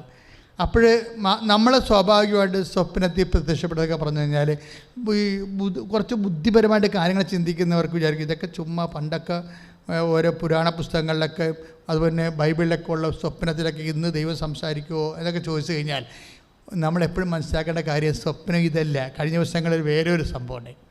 അവരിവിടെ വന്നിട്ടില്ല, അപ്പോൾ അവർക്ക് ജോലിയില്ല, അവർക്ക് വയസ്സ് 52ആയി. അപ്പോഴവർ സ്വപ്നത്തിൽ ഒരു മുറി, എന്നിട്ട് ആ മുറി ഞാൻ മാത്രമേ നിൽക്കുന്നുള്ളൂ. മുറിയിൽ നിറച്ച ആൾക്കാരെ ഫ്രണ്ടിൽ നിൽക്കുകയാണ്. ബാക്ക് ഡോർ തുറന്ന് കിടക്കുകയാണ്, ഫ്രണ്ട് ഡോറിലും തുറന്ന് കിടക്കുകയാണ് ഈ മുറിയിലും. അത് ഞാൻ നിൽക്കുന്നുണ്ട്, ഞാൻ ആൾക്കാരെ കണ്ട് സംസാരിച്ചൊക്കെ എടുക്കൊണ്ടിരിക്കുകയാണ്, പ്രാർത്ഥിച്ചൊക്കെ കൊണ്ടിരിക്കുകയാണ്. അപ്പോൾ ഇവർക്ക് കയറി വരാൻ പറ്റുന്നില്ല. ഇവർ എൻ്റെ ഈ ബാക്ക് ഡോറിൽ കൂടെ കടന്നു വെച്ചും ഞാൻ അറിയാതെ എൻ്റെ ലോക്കൽ ഇങ്ങനെ പിടിക്കും. അത് പറഞ്ഞ് എൻ്റെ കാര്യത്തിൽ ഒരു തീരുമാനം ഉണ്ടാകണമെന്ന് പറയും. അപ്പോൾ ഉടനെ ഞാൻ തിരിഞ്ഞ് ഇവരോട് പറയും, നിൻ്റെ കാര്യത്തിൽ മാതാവ് ഒരു തീരുമാനം ഉണ്ടാക്കിയിട്ടുണ്ട്, പോയിക്കൊള്ളാൻ പറയും. അതാണ് സ്വപ്നം. ഇപ്പോൾ രാവിലെ എഴുന്നേൽക്കുമ്പോൾ സംഭവിക്കുന്നത് ഇവർ ഇത്രയും നാൾ പ്രതീക്ഷിച്ച ഒരു ജോലിക്ക് ഉണ്ടായിരുന്ന തടസ്സങ്ങളെല്ലാം മാറി ഇവരുടെ വിസ ഓക്കെയാണ്, UK വിസ ഓക്കെയാണ്. ഇവർക്ക് 52 വയസ്സുണ്ട്. പക്ഷേ ഇവർക്ക് IELTS തന്നെ പഠിക്കാൻ വലിയ പാടാണ്, നമുക്കറിയാമല്ലോ. എങ്കിലും ഇവർ ആൾ കയറിപ്പോയി. ഇപ്പോൾ പെട്ടെന്നാണ് സംഭവം. എത്രയോ 52 വയസ്സുള്ള ചേച്ചിക്ക് ആദ്യമായിട്ട് അവർ പോകുകയാണ് ഇംഗ്ലണ്ടിലേ. അതിനുവേണ്ടി ഭയങ്കരമായ തടസ്സങ്ങളാണ്. ഏജ് ഓവറായത് കാരണം, പിന്നെ സീനിയർ സിറ്റിസൻസിന് ഇവരൊരു എന്താ നമ്മൾ BSc നേഴ്സിംഗ് അല്ലാത്ത പഠനമാണ്, നേഴ്സോ അതുപോലെ താഴെ എന്തോ പഠനമാണ്. പക്ഷേ ഇവർക്ക് കിട്ടിയിരിക്കുന്ന ജോലി സീനിയർ സിറ്റിസൻസിനാണ്. പക്ഷേ അതിൻ്റേതായിട്ടുള്ള കുറേ കാര്യങ്ങളുണ്ട്. ആരോഗ്യം വേണം, അങ്ങനെ കുറേ പ്രശ്നങ്ങളുണ്ട്. ഏജ് കുറഞ്ഞിരിക്കണം, അങ്ങനെ കുറേ വിഷയങ്ങളുണ്ടെങ്കിലും ഈ വിഷയങ്ങൾ അതുകൊണ്ട് ഇവർ എല്ലാ ഇൻ്റർവ്യൂവിനും പരാജയപ്പെട്ടു, പോകാൻ പറ്റാതെ ആ ഫയൽ ക്ലോസ് ചെയ്യാൻ പോയപ്പോഴാണ് ഇവർ പറയണത്, അമ്മേ എൻ്റെ കാര്യത്തിനൊരു തീരുമാനമായില്ലേ എന്ന് പറഞ്ഞ് ഇവർ ഉടമ്പടി ചെയ്യുമ്പോഴാണ് ഈ സ്വപ്നം കാണുന്നത്. അപ്പോഴേ ഇന്ന് സ്വപ്നത്തിനൊരു പഞ്ഞമില്ല ശരിക്കും.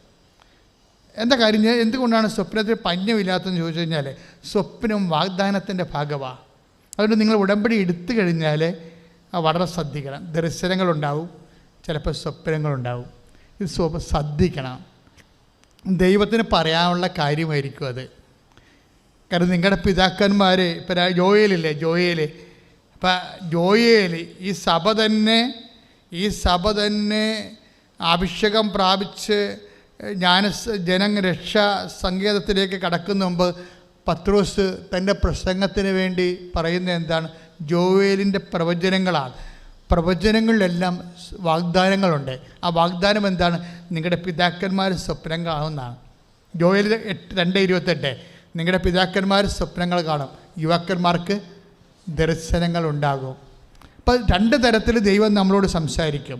സ്വപ്നത്തിലൂടെ സംസാരിക്കും, പിന്നെന്താണ്? ദർശനങ്ങളിലൂടെ സംസാരിക്കും.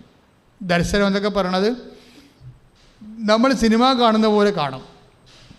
ദർശനം കാണുന്നത് വെച്ചാൽ നമ്മുടെ ഉള്ളിൽ നമ്മളൊന്നും അറിയത്തില്ല, നമ്മൾ കണ്ടോണ്ടേ ഇരിക്കും ഈ സംഭവം. കഴിഞ്ഞ ആ സാക്ഷ്യം എന്താ, എപ്പോഴും ഞാൻ പറയുന്ന ഒരു സാക്ഷ്യമാണ്. അതായത് CRZ ബ്ലോക്കുള്ള ചേച്ചിയാണ്.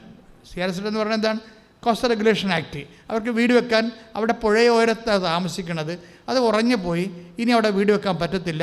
പക്ഷെ അവർക്ക് വേറെ സ്ഥലമില്ല. അവർ വേറെ സ്ഥലത്ത് കൊണ്ടുപോയി, അവരുടെ അടുത്തുള്ള സ്ഥലത്ത് കൊണ്ടുപോയി വീട് വെക്കുമ്പോൾ 1 മീറ്റർ 2 മീറ്റർ പുഴയോരത്തേക്ക് 20 മീറ്റർ വേണ്ടേ? 20 മീറ്റർ കഴിഞ്ഞല്ലേ വീട് വെക്കാൻ പറ്റത്തുള്ളൂ. അത് കയറി നിൽക്കുകയാണ്. അപ്പോൾ പഞ്ചായത്ത് സെക്രട്ടറി 7 മാസമായിട്ട് കൊടുക്കത്തില്ല. പഞ്ചായത്ത് സെക്രട്ടറി 7 മാസമായിട്ട് കൊടുക്കത്തില്ല. കാര്യം എന്താണ്? CRS ലംഘിച്ച് നിൽക്കുകയാണ്. കൊടുത്ത ആരെങ്കിലും കംപ്ലയിൻറ്റ് ചെയ്താൽ അയാളുടെ ജോലി തെറിക്കും. അതുകൊണ്ട് അയാൾ ചെയ്യത്തില്ല.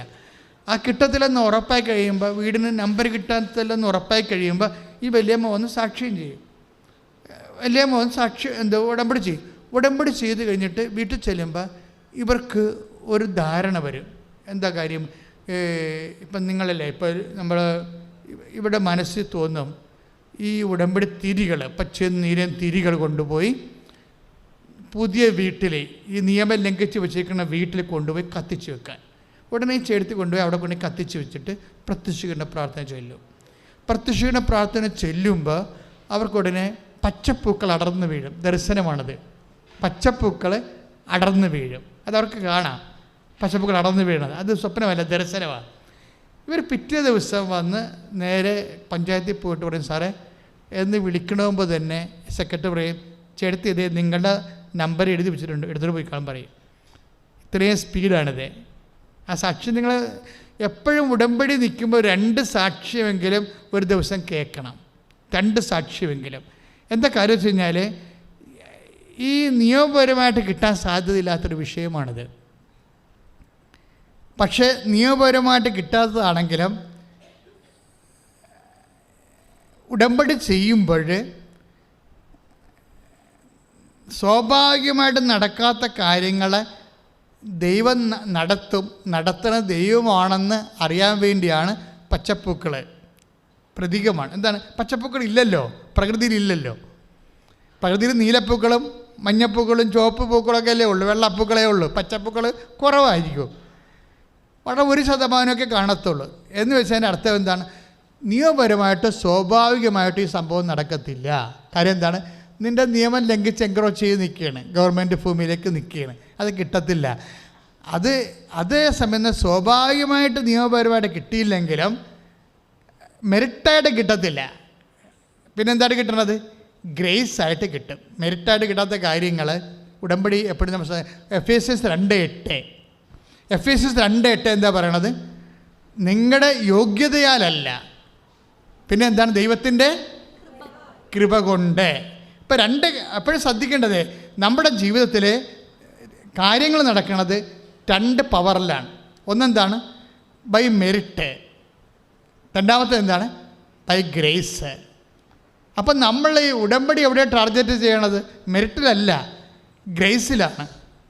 ഗ്രേസിൽ അതായത് വരപ്രസാദത്തിലാണ് നിങ്ങളത്. അതായത് നമ്മൾ എപ്പോഴും ശ്രദ്ധിക്കേണ്ടത്, നമ്മളൊരു കാര്യം നടന്നില്ലെങ്കിൽ അതിൻ്റെ അർത്ഥം മെറിറ്റിൽ നടക്കത്തില്ലെന്ന് അതിൻ്റെ അർത്ഥം. നടക്കത്തേ ഇല്ലെന്നല്ല അതിൻ്റെ അർത്ഥം. ഒരു വിഷയം നടന്നില്ലെങ്കിലേ, ശ്രദ്ധിച്ച അച്ഛൻ പറഞ്ഞ കേൾക്കണ്ട, അതായത് ഒരു വിഷയം നടന്നില്ല എങ്കിൽ അതിൻ്റെ അർത്ഥം മെറിറ്റിൽ നടക്കത്തില്ലെന്നാണ്. നടക്കത്തേ ഇല്ലെന്നല്ല, ഗ്രേസിൽ നടക്കും. അതാണ് Ephesians 2:8 not by merit but by grace. മെറിറ്റിലല്ലെങ്കിൽ നടക്കത്തില്ലെങ്കിലും ദൈവികമായി നടക്കും. അതെന്തുകൊണ്ടാണ്? ഗ്രേസ് കൊണ്ടാണ് നടക്കുന്നത്, കൃപ കൊണ്ടാണ് നടക്കുന്നത്. പക്ഷെ അതുകൊണ്ട് കൃപയുണ്ടായാൽ നമുക്ക് 2-3 ഗുണങ്ങളാവുണ്ട്. ഒന്ന്, പ്രസൻസ് വരാൻ തുടങ്ങും. അതിലെ അമ്മയോട് പറയണത് 1 ലൂക്ക 1:28 എന്താ പറയണത്? ദൈവകൃപ നിറഞ്ഞവളെ സ്വസ്തി, കർത്താവ്. അതാണ് പ്രസൻസ് അവിടെ വരണത്. അതായത് പ്രസൻസ് ഓഫ് ഗോഡും ഗ്രേസ് ഓഫ് മൈൻഡും കോറിലേറ്റ് ചെയ്യുന്ന സബ്ജക്റ്റാണ്. എന്നുവെച്ചാൽ നമ്മുടെ പ്രസാദകരമായ അവസ്ഥ കൂടുന്ന അനുസരിച്ച് കൊണ്ട് എന്ത് കൂടും? പ്രസൻസ് ഫീൽ ചെയ്യാൻ തുടങ്ങും. You got the point. പിടിയോ? നമ്മുടെ പ്രസാദകരമായ അവസ്ഥ കൂടുന്ന അനുസരിച്ച് കൊണ്ട്. അപ്പം നിങ്ങൾ എന്നോട് ചോദിക്കും, അച്ഛാ അങ്ങനെയാണെങ്കിൽ ഇപ്പം അമ്മയോട് എന്താ പറഞ്ഞത്? കൃപ നിറഞ്ഞവളെ സ്വസ്തി, കർത്താവ് നിന്നോട് കൂടെ. അപ്പോൾ അത് വാഗ്ദാനമാണ്. എന്താ വാഗ്ദാനം എന്ന് പറയണത്? നീ പോകുന്നിടത്തെല്ലാം ഞാൻ നിൻ്റെ കൂടെ ഉണ്ടായിരിക്കും. ഉടമ്പടി വാഗ്ദാനമാണ്. പുറപ്പാട് 33:14. പുറപ്പാട് 33:14 എന്താണ് എന്ന് പറഞ്ഞ്, നീ പോകുന്നിടത്തെല്ലാം ഞാൻ നിന്റെ കൂടെ ഉണ്ടാകും. അപ്പം നിന്റെ കൂടെ ഉണ്ടാകുമെന്ന് പറയണത് വാഗ്ദാനമാണ്. അപ്പോൾ ദൈവത്തിൻ്റെ സാന്നിധ്യം നമ്മൾക്ക് അഷ്വർ ചെയ്തിരിക്കുന്നത് വാഗ്ദാന പ്രകാരമാണ്. അതുകൊണ്ടാണ് 1 തിമോത്തി 4:8 നമ്മൾ വായിച്ചത്, ആധ്യാത്മികത എല്ലാത്തിനേക്കാൾ വ്യത്യസ്തവും ഉയർന്നതുമാണ്. അത് ഈ ജീവിതത്തെക്കുറിച്ചുള്ള വാഗ്ദാനങ്ങളും വരാൻ ഇരിക്കുന്ന ജീവിതത്തെക്കുറിച്ചുള്ള വാഗ്ദാനങ്ങളും ഉൾക്കൊള്ളുന്നു. അപ്പം നമ്മളെ നിലനിർത്താനും വളരാനും അതിജീവിക്കാനും ദൈവം നമുക്ക് നൽകുന്നതാണ് വാഗ്ദാനം. ഭൗതിക വാഗ്ദാനമുണ്ട്, ആധ്യാത്മിക വാഗ്ദാനമുണ്ട്. ഇതുപോലെ തന്നെയാണ് ഈ ഒരു വാഗ്ദാനമാണ് ദർശനം. ആ ചേർത്തി കണ്ടത് എന്താണ്? ദർശനമാണ്, പച്ചപ്പൂക്കളാണ്. എന്ന് വെച്ച് കഴിഞ്ഞാൽ നിയമപരമായിട്ട് നടക്കത്തില്ല, പക്ഷേ ഞാനിത് നടത്തും. ഇതാണ് not by merit but by grace. കൃപ കൊണ്ട് നടത്തും. പക്ഷേ കൃപ ആർജിക്കാൻ എന്താ മാർഗം? അത് വളരെ സിമ്പിളാണ്. കൃപ ആർജിക്കുമ്പോഴാണ് കൃപ നിറഞ്ഞവളെ സ്വസ്തി, കർത്താവ് നിന്നോട് കൂടെ. ഇപ്പം കൃപ നിറയുമ്പോഴാണ് പ്രസൻസ്, ദൈവം നമ്മുടെ കൂടെ ഉണ്ടാകണത്. അപ്പോൾ ദൈവം നമ്മുടെ കൂടെ ഉണ്ടായാൽ കൃപ നിറയണം. കൃപ നിറയാൻ നമ്മൾ എന്ത് ചെയ്യണം? അത് ഉടമ്പടിയുടെ ഒരു എക്സസൈസിൻ്റെ ഭാഗമാണ്. പ്രഭാഷകൻ്റെ പ്രഭാഷണം വായിച്ച്, പ്രഭാഷകൻ 7:35 വായിച്ചോളൂ. രോഗിയെ സന്ദർശിക്കുന്നതിൽ വൈമനസ്യം കാണിക്കരുത്, അത്തരം പ്രവൃത്തികൾ നിന്നെ പ്രിയങ്കരനാക്കും. Praise the Lord. അതാണ് സംഭവം. പ്രഭാഷകൻ 7:35 ഏറ്റു പറഞ്ഞ, രോഗിയെ സന്ദർശിക്കുന്നതിൽ വൈമനസ്യം കാണിക്കരുത്, അത്തരം പ്രവൃത്തികൾ നിന്നെ കർത്താവിന്റെ തിരുസന്നിധിയിൽ പ്രിയങ്കരനാക്കും. അതെന്ത് സംഭവം എന്നറിയാവോ? ഇതുപോലെ കുറേ എക്സർസൈസുകൾ ഉടമ്പടിയിലുണ്ട് അല്ലേ? രോഗികളെ സന്ദർശിക്കുക, വസ്ത്രമില്ലാത്തവർക്ക് വസ്ത്രം കൊടുക്കുക അല്ലേ, കർത്താവിനെ അറിയാത്തവരെ അറിയിക്കുക, അറിഞ്ഞവരെ ആഴപ്പെടുത്തുക. ഇതെല്ലാത്തിൻ്റെ ലക്ഷ്യം എന്താണ്? ദൈവത്തിന് പ്രിയങ്കരനാക്കണം അല്ലെങ്കിൽ പ്രിയങ്കരിയാക്കണം. അതിനു വേണ്ടിയാണ് നമ്മളിതുപോലെ പ്രസാദം പ്രിയങ്കരിയാക്കിയെന്ന പ്രസാദം നിറഞ്ഞ അവസ്ഥയിലേക്ക് വരാൻ വേണ്ടിയാണ് നമ്മൾ എന്ത് ചെയ്യണത്? ഇതുപോലെയുള്ള കാരുണ്യ പ്രവൃത്തികളൊക്കെ ഉടമ്പടിയുടെ ഭാഗമായിട്ട് ചെയ്യണത്. അതുകൊണ്ടാണ് ഞാൻ നിങ്ങളോട് പറയണത്, ഇത് ചൊല്ലണ പ്രാർത്ഥനയല്ല, ചെയ്യണ പ്രാർത്ഥനയാണ്. മനസ്സിലായില്ലേ? ഇത് ചൊല്ലണ പ്രാർത്ഥനയല്ല, ചെയ്യണ പ്രാർത്ഥനയാണ്. ആ ഉടമ്പടിയിൽ 80% ചെയ്യണേ, ചൊല്ലുകയല്ല. അപ്പം നിങ്ങൾ വിചാരിക്കരുത് പ്രത്യക്ഷിക്കുന്ന പ്രാർത്ഥന 100 പ്രാവശ്യം ചൊല്ലി 500 പ്രാവശ്യം ചൊല്ലി എന്നൊക്കെ പറഞ്ഞുകൊണ്ട് ചേട്ടത്തിമാരിവിടെ വരും. അവരെ കൊണ്ട് സാക്ഷ്യം പ്രേരിപ്പിക്കത്തില്ല. എന്താ കാര്യം? ഉടമ്പടി അട്ടിമറിക്കാൻ പിശാച് ഉപയോഗിക്കുന്നതാണ് അവരെ. ജനവിരുദ്ധൻ്റെ കൈയടിക്കും അതൊക്കെ കേൾക്കുമ്പോൾ. പക്ഷേ ഉടമ്പടി എന്ന് പറയുന്ന ദൈവിക പദ്ധതിയെ അവർ പിശാച് അവരിലൂടെ അട്ടിമറിക്കും. എന്താ? ഇത് ചൊല്ലുന്ന പ്രാർത്ഥന അല്ല, ചെയ്യണ പ്രാർത്ഥനയാണ്. ഇങ്ങനെ എന്താ പ്രിയങ്കരനാക്കുമ്പോൾ നമ്മൾ ആരായി മാറും? ദാസനോ ദാസിയോ ആയി മാറും. നോട്ട് മിയർ ഫെയ്ത്ത്ഫുൾ, വിശ്വാസിയല്ല. വിശ്വാസികളിൽ നിന്ന് മുകളിലോട്ട് വരും, റാങ്ക് മാറും. നമ്മുടെ റാങ്ക് മാറ്റം ഉണ്ടാവണം ഇതിൻ്റെ അകത്ത്. അതാണ് 12:18 മത്തായി ശ്ലീഹായുടെ സുവിശേഷം 12:18. എന്താ സംഭവിക്കുന്നത്? പ്രിയങ്കരനാകുമ്പോൾ എന്ത് സംഭവിക്കും? ഇപ്പം പ്രിയങ്കരൻ രോഗിയെ സന്ദർശിക്കുമ്പോൾ നീ പ്രിയങ്കരനാകുമെന്ന് പറഞ്ഞില്ലേ? പക്ഷെ പ്രിയങ്കരനാകുമ്പോൾ എന്താ സംഭവിക്കണമെന്ന് അറിയണം. മത്തായി ശ്ലീഹായുടെ സുവിശേഷം 12:18 ശ്രദ്ധിക്കട്ടെ. എന്റെ ആത്മാവ് പ്രസാദിച്ച എന്റെ പ്രിയപ്പെട്ട, ഒന്ന് പറഞ്ഞ, ഇതാ ഞാൻ തിരഞ്ഞെടുത്ത എന്റെ ദാസൻ, എന്റെ ആത്മാവ് പ്രസാദിച്ച. അതായത് എനിക്ക് പ്രിയങ്കരനായ എന്റെ ദാസൻ. ഇനി എന്താ സംഭവിക്കണത്? ഇവന്റെ മേൽ അയച്ചോളൂ, എന്റെ ആത്മാവിനെ ഞാൻ അയക്കും. അതാണ് പ്രസൻസ്. ഈ പ്രസൻസ് ഉറപ്പുവരുത്തുന്നത് ഇങ്ങനെയാണ്. പിടികിട്ടിയോ? ഉടമ്പടി, നമുക്ക് ഉടമ്പടിയിലെ വാഗ്ദാനത്തിൻ്റെ ഭാഗമാണത്. പ്രസൻസ് ഓഫ് ഗോഡ്, ദൈവത്തിൻ്റെ സാന്നിധ്യം. അത് നീ എവിടെ ചെന്നാലും കിട്ടും.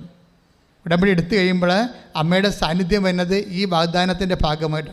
അത് എംബസി വരും, കോടതി വരും, പോലീസ് സ്റ്റേഷനിൽ വരും, അതിർത്തി തർക്കം ഉണ്ടാകുന്ന സ്ഥലത്ത് അളക്കാൻ നേരത്ത് അമ്മ വരും. എവിടെയാണ് നിനക്ക് വരേണ്ടത് അവിടെ എല്ലാം വന്നിരിക്കും. എല്ലാം ICUയിൽ വരും, വെന്റിലേറ്ററിൽ വരും. ഈ കേൾക്കണ സാക്ഷ്യങ്ങളെല്ലാം കേൾക്കുമ്പോൾ നമുക്ക് മനസ്സിലാവും, നമ്മൾ ഞെട്ടിപ്പോവും. കാര്യം ഒരിക്കലും ഞാൻ അച്ഛനായിട്ട് 36 കൊല്ലവും ശുശ്രൂഷ തുടങ്ങിയിട്ട് 38 കൊല്ലവുമായി. അച്ഛനായിട്ട് 36 കൊല്ലവും ശുശ്രൂഷ തുടങ്ങിയിട്ട് 38 കൊല്ലമായി. ഇതിനുള്ളിൽ 21 ലക്ഷത്തോ ആൾക്കാരെ കൗൺസിൽ ചെയ്തെന്നാണ് ഞാൻ എപ്പോഴും പറയണം.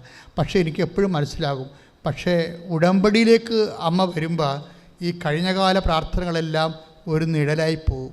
കാര്യം ഇതിൻ്റെ അകത്ത് അഷുറൻസ്, പ്രോമിസ്, വാഗ്ദാനങ്ങൾ ഏറ്റവും പ്രധാനപ്പെട്ടതാണ് നിൻ്റെ കൂടെ വരിക എന്നുള്ളത്, സഞ്ചരിക്കുക എന്നുള്ളത്. ഇപ്പോഴെന്താ പറയണത്?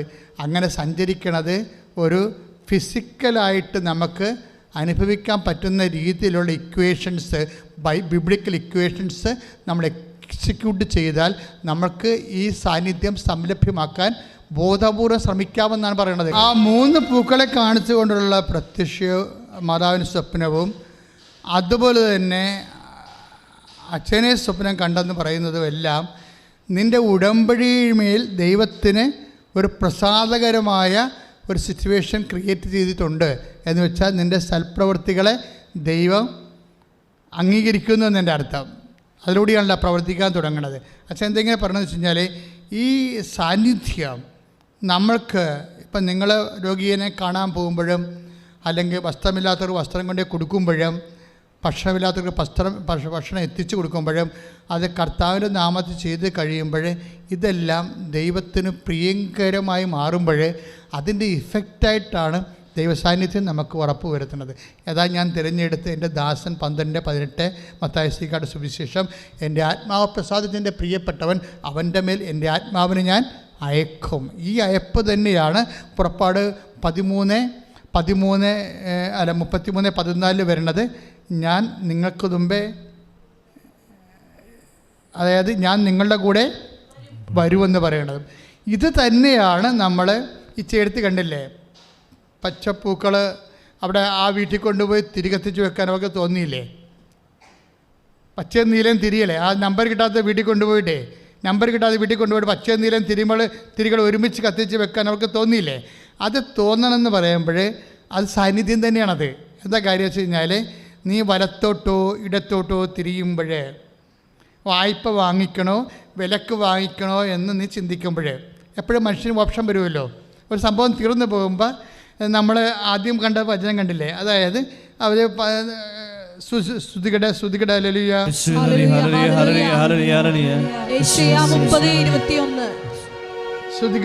അതായത് ലൂക്ക 11:5 അപ്പം വായ്പ ചോദിക്കുന്നു. അതുപോലെ തന്നെ മത്തായിയുടെ സുവിശേഷം 25:9 എന്താ ചോദിക്കുന്നത്, അത് എണ്ണ വിലക്ക് വാങ്ങിക്കുന്നു. അപ്പോൾ ഓപ്ഷൻ വരുമ്പോൾ എന്താ പറയുക, നീ വലത്തോട്ടോ അതായത് വായ്പ വാങ്ങിക്കണോ, പിന്നെ എന്താണ് ഇടത്തോട്ടോ എന്താ വെച്ച് കഴിഞ്ഞാൽ വിലക്ക് വാങ്ങിക്കണോ. അതായത് ഒരു തീരുമാനം എടുക്കാൻ കൺഫ്യൂഷൻ വരുമ്പോൾ ഈ പ്രസൻസാണ് നമ്മളെ സഹായിക്കുന്നത്. നീ ഇടത്തോട്ടോ വലത്തോട്ടോ തിരിയുമ്പോൾ, വായ്പ വാങ്ങിക്കണോ വിലക്ക് വാങ്ങിക്കണോ എന്ന് ചിന്തിക്കുമ്പോൾ പിന്നിൽ നിന്നൊരു സ്വരം കേൾക്കും, ഇതാണ് വഴി, ഇതിലേ പോവുക. ഐസയ 30:21 നീ വലത്തോട്ടോ ഇടത്തോട്ടോ തിരിയുമ്പോൾ, പറഞ്ഞോളൂ, നീ വലത്തോട്ടോ ഇടത്തോട്ടോ തിരിയുമ്പോൾ നിന്റെ കാതുകൾ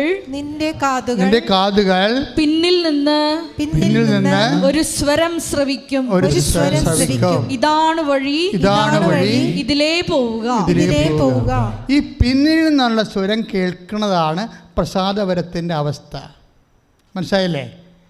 അമ്മയോട് പറയും, അമ്മ പിന്നിൽ നിന്നുള്ള സ്വരമാണ് കേട്ടത്. വലത്തോട്ട് തിരിഞ്ഞില്ലല്ലോ, വായ്പ വാങ്ങിക്കാൻ പോയില്ലല്ലോ, ഇടത്തോട്ട് തിരിഞ്ഞില്ലല്ലോ, വിലക്ക് വാങ്ങിക്കാൻ പോയില്ലല്ലോ. നീ വലത്തോട്ട് ഇടത്തോട്ട് തിരിയുമ്പോൾ പിന്നിൽ നിന്നൊരു സ്വരം കേൾക്കും. എന്താണ്? ഇത് രണ്ടുമല്ല വഴി, ഇതാണ് വഴി. അത് 30:21 ഇതിലേ പോവുക. ഈ പിന്നിൽ നിന്നുള്ള സ്വരമാണ് ആ ചേടുത്ത് കേട്ടത്. എന്താ കേട്ടത്? നീ 2 തിരിയും കൊണ്ടുപോയി നമ്പർ കിട്ടാത്ത സ്ഥലത്ത് കൊണ്ടുപോയി കത്തിച്ച് വെക്കുക. എന്ത് ചെയ്യണമെന്ന് ഞാൻ അവിടെ വെച്ച് പറയാമെന്നാണ്. എല്ലാം അവിടെ വെച്ചാണ് പറയണത്. അവർ പ്രാർത്ഥിച്ചുകൊണ്ട് പ്രത്യക്ഷീണ പ്രാർത്ഥന 2 തിരിയും നീലത്തിരിയും പച്ചത്തിരിയും ഒരുമിച്ച് പ്രാർത്ഥിച്ചുകൊണ്ടിരിക്കുന്ന സമയത്ത് പച്ചപ്പൂക്കൾ അടർന്നു വീഴും, ദർശനങ്ങളുണ്ടായി. നിങ്ങൾ അത് ജോയേൽ 2:28 അതായത് ദൈവം എക്കാലവും ദൈവം പ്രവർത്തിക്കാൻ പറ്റുന്നത് ഏറ്റവും സൂക്ഷ്മമായിട്ട് ദൈവം കൃത്യമായിട്ട് പ്രവർത്തിക്കുന്നത് ഉടമ്പടി ഫോർമാറ്റിലാണ്. അവിടെ ദൈവം എല്ലാ വാഗ്ദാനങ്ങളും പാലിക്കും. എന്താ കാര്യം? ഉടമ്പടി വാഗ്ദാനങ്ങളുടെ പ്രാർത്ഥനയാണ്. നീ ഇപ്പം എന്താ ചെയ്യണത്? ഉടമ്പടി ചെയ്യണം, ദൈവവുമായിട്ട് കക്ഷി ചേർന്നിരിക്കുകയാണ്. അമ്മയുടെ വിജയം എന്താണ്? കാനായിലെ സംഭവത്തെ, വീഞ്ഞില്ലാത്ത സംഭവത്തെ, നാണക്കേട് വരുന്ന ഒരു വിഷയത്തെ, കുടുംബത്തിന് മാന്യത നഷ്ടപ്പെടുന്ന ഒരു വിഷയത്തെ അത് മാനുഷ്യമായി പരിഹരിക്കാതെ ഡയറക്റ്റ് ആ കുടുംബത്തെ ക്രിസ്തുവുമായിട്ട് കണക്ട് ചെയ്യുന്നതിലാണ് ഒരു മരിയൻ വിക്ടറി എന്ന് പറയണത്. അമ്മ അവിടെ ഇല്ലാതിരുന്നെങ്കിലേ കാണാമായിരുന്ന കളി എന്നാണ് യോഹന്നാൻ പറയണത്. എന്താണ്? കാനായിൽ ഒരു വിവാഹാഘോഷം നടന്നു, യേശുവിൻ്റെ അമ്മയും അവിടെ ഉണ്ടായിരുന്നു. അപ്പോൾ യേശുവും ശിഷ്യന്മാരും കല്യാണത്തിന് ക്ഷണിക്കപ്പെട്ടിരുന്നു. അങ്ങനെയല്ലല്ലോ പറയേണ്ടത്, പ്രോട്ടോക്കോൾ അതല്ലല്ലോ. എന്തുകൊണ്ടാണ് യോഹന്നാൻ പ്രോട്ടോക്കോൾ ലംഘിച്ചത്? അങ്ങനെയല്ലല്ലോ അത് പറയേണ്ടത്. അതെന്താ പറയേണ്ടത്? അവിടെ കാനായിൽ ഒരു വിവാഹ ആഘോഷം നടന്നു, യേശുവും ശിഷ്യന്മാരും അവിടെ ഉണ്ടായിരുന്നു, അമ്മ ക്ഷണിക്കപ്പെട്ടിരുന്നല്ല, അതിലെ പ്രോട്ടോക്കോള്. എന്തുകൊണ്ടാണ് യോഹന്നാൻ പ്രോട്ടോക്കോൾ ലംഘിച്ചത്? ദൈവം അമ്മയുടെ കാര്യം വരുമ്പോൾ ദൈവം പ്രോട്ടോക്കോൾ ലംഘിച്ചതാണ്. എന്താ കാര്യം? ഈ വിഷയം മനുഷ്യൻ്റെ മാന്യതയ്ക്ക് ഭംഗം വരുന്നൊരു വിഷയം. ആ വിഷയം കൈകാര്യം ചെയ്യാൻ പരിശുദ്ധ അമ്മ യേശുവിനെ ആ വിഷയത്തെ കൂട്ടിച്ചേർക്കാൻ അമ്മ തന്നെ അവിടെ ഉണ്ടാകണമെന്ന് നിശ്ചയിക്കുന്നത് ദൈവനിശ്ചയമാണ്. കൈയിടിച്ച് കർത്താവിനെ സ്തുതിക്കുക. ശുദ്ധ പരമ ദിവ്യകാരുണ്യത്തിന് മനുഷ്യരാശിയുടെ ഭൗതിക ജീവിതത്തിൻ്റെ എല്ലാ പരാധീനതകളെയും പരിഹരിക്കുന്നതിന് വേണ്ടി ദൈവനിശ്ചയം പോലെ കാനായിലെ അവിടെ അമ്മയെ ക്ഷണിക്കണത് ദൈവമാണെന്നേ ഞാൻ പറയത്തുള്ളൂ. എന്താ കാര്യം വെച്ചാൽ ഈ വിഷയത്തിലൂടെയാണ് ഒരു മനുഷ്യൻ്റെ ജീവിതത്തിൽ വിഷയം ഉണ്ടായാൽ ആ വിഷയം ക്രിസ്തു പരിഹരിക്കേണ്ടതാണ്.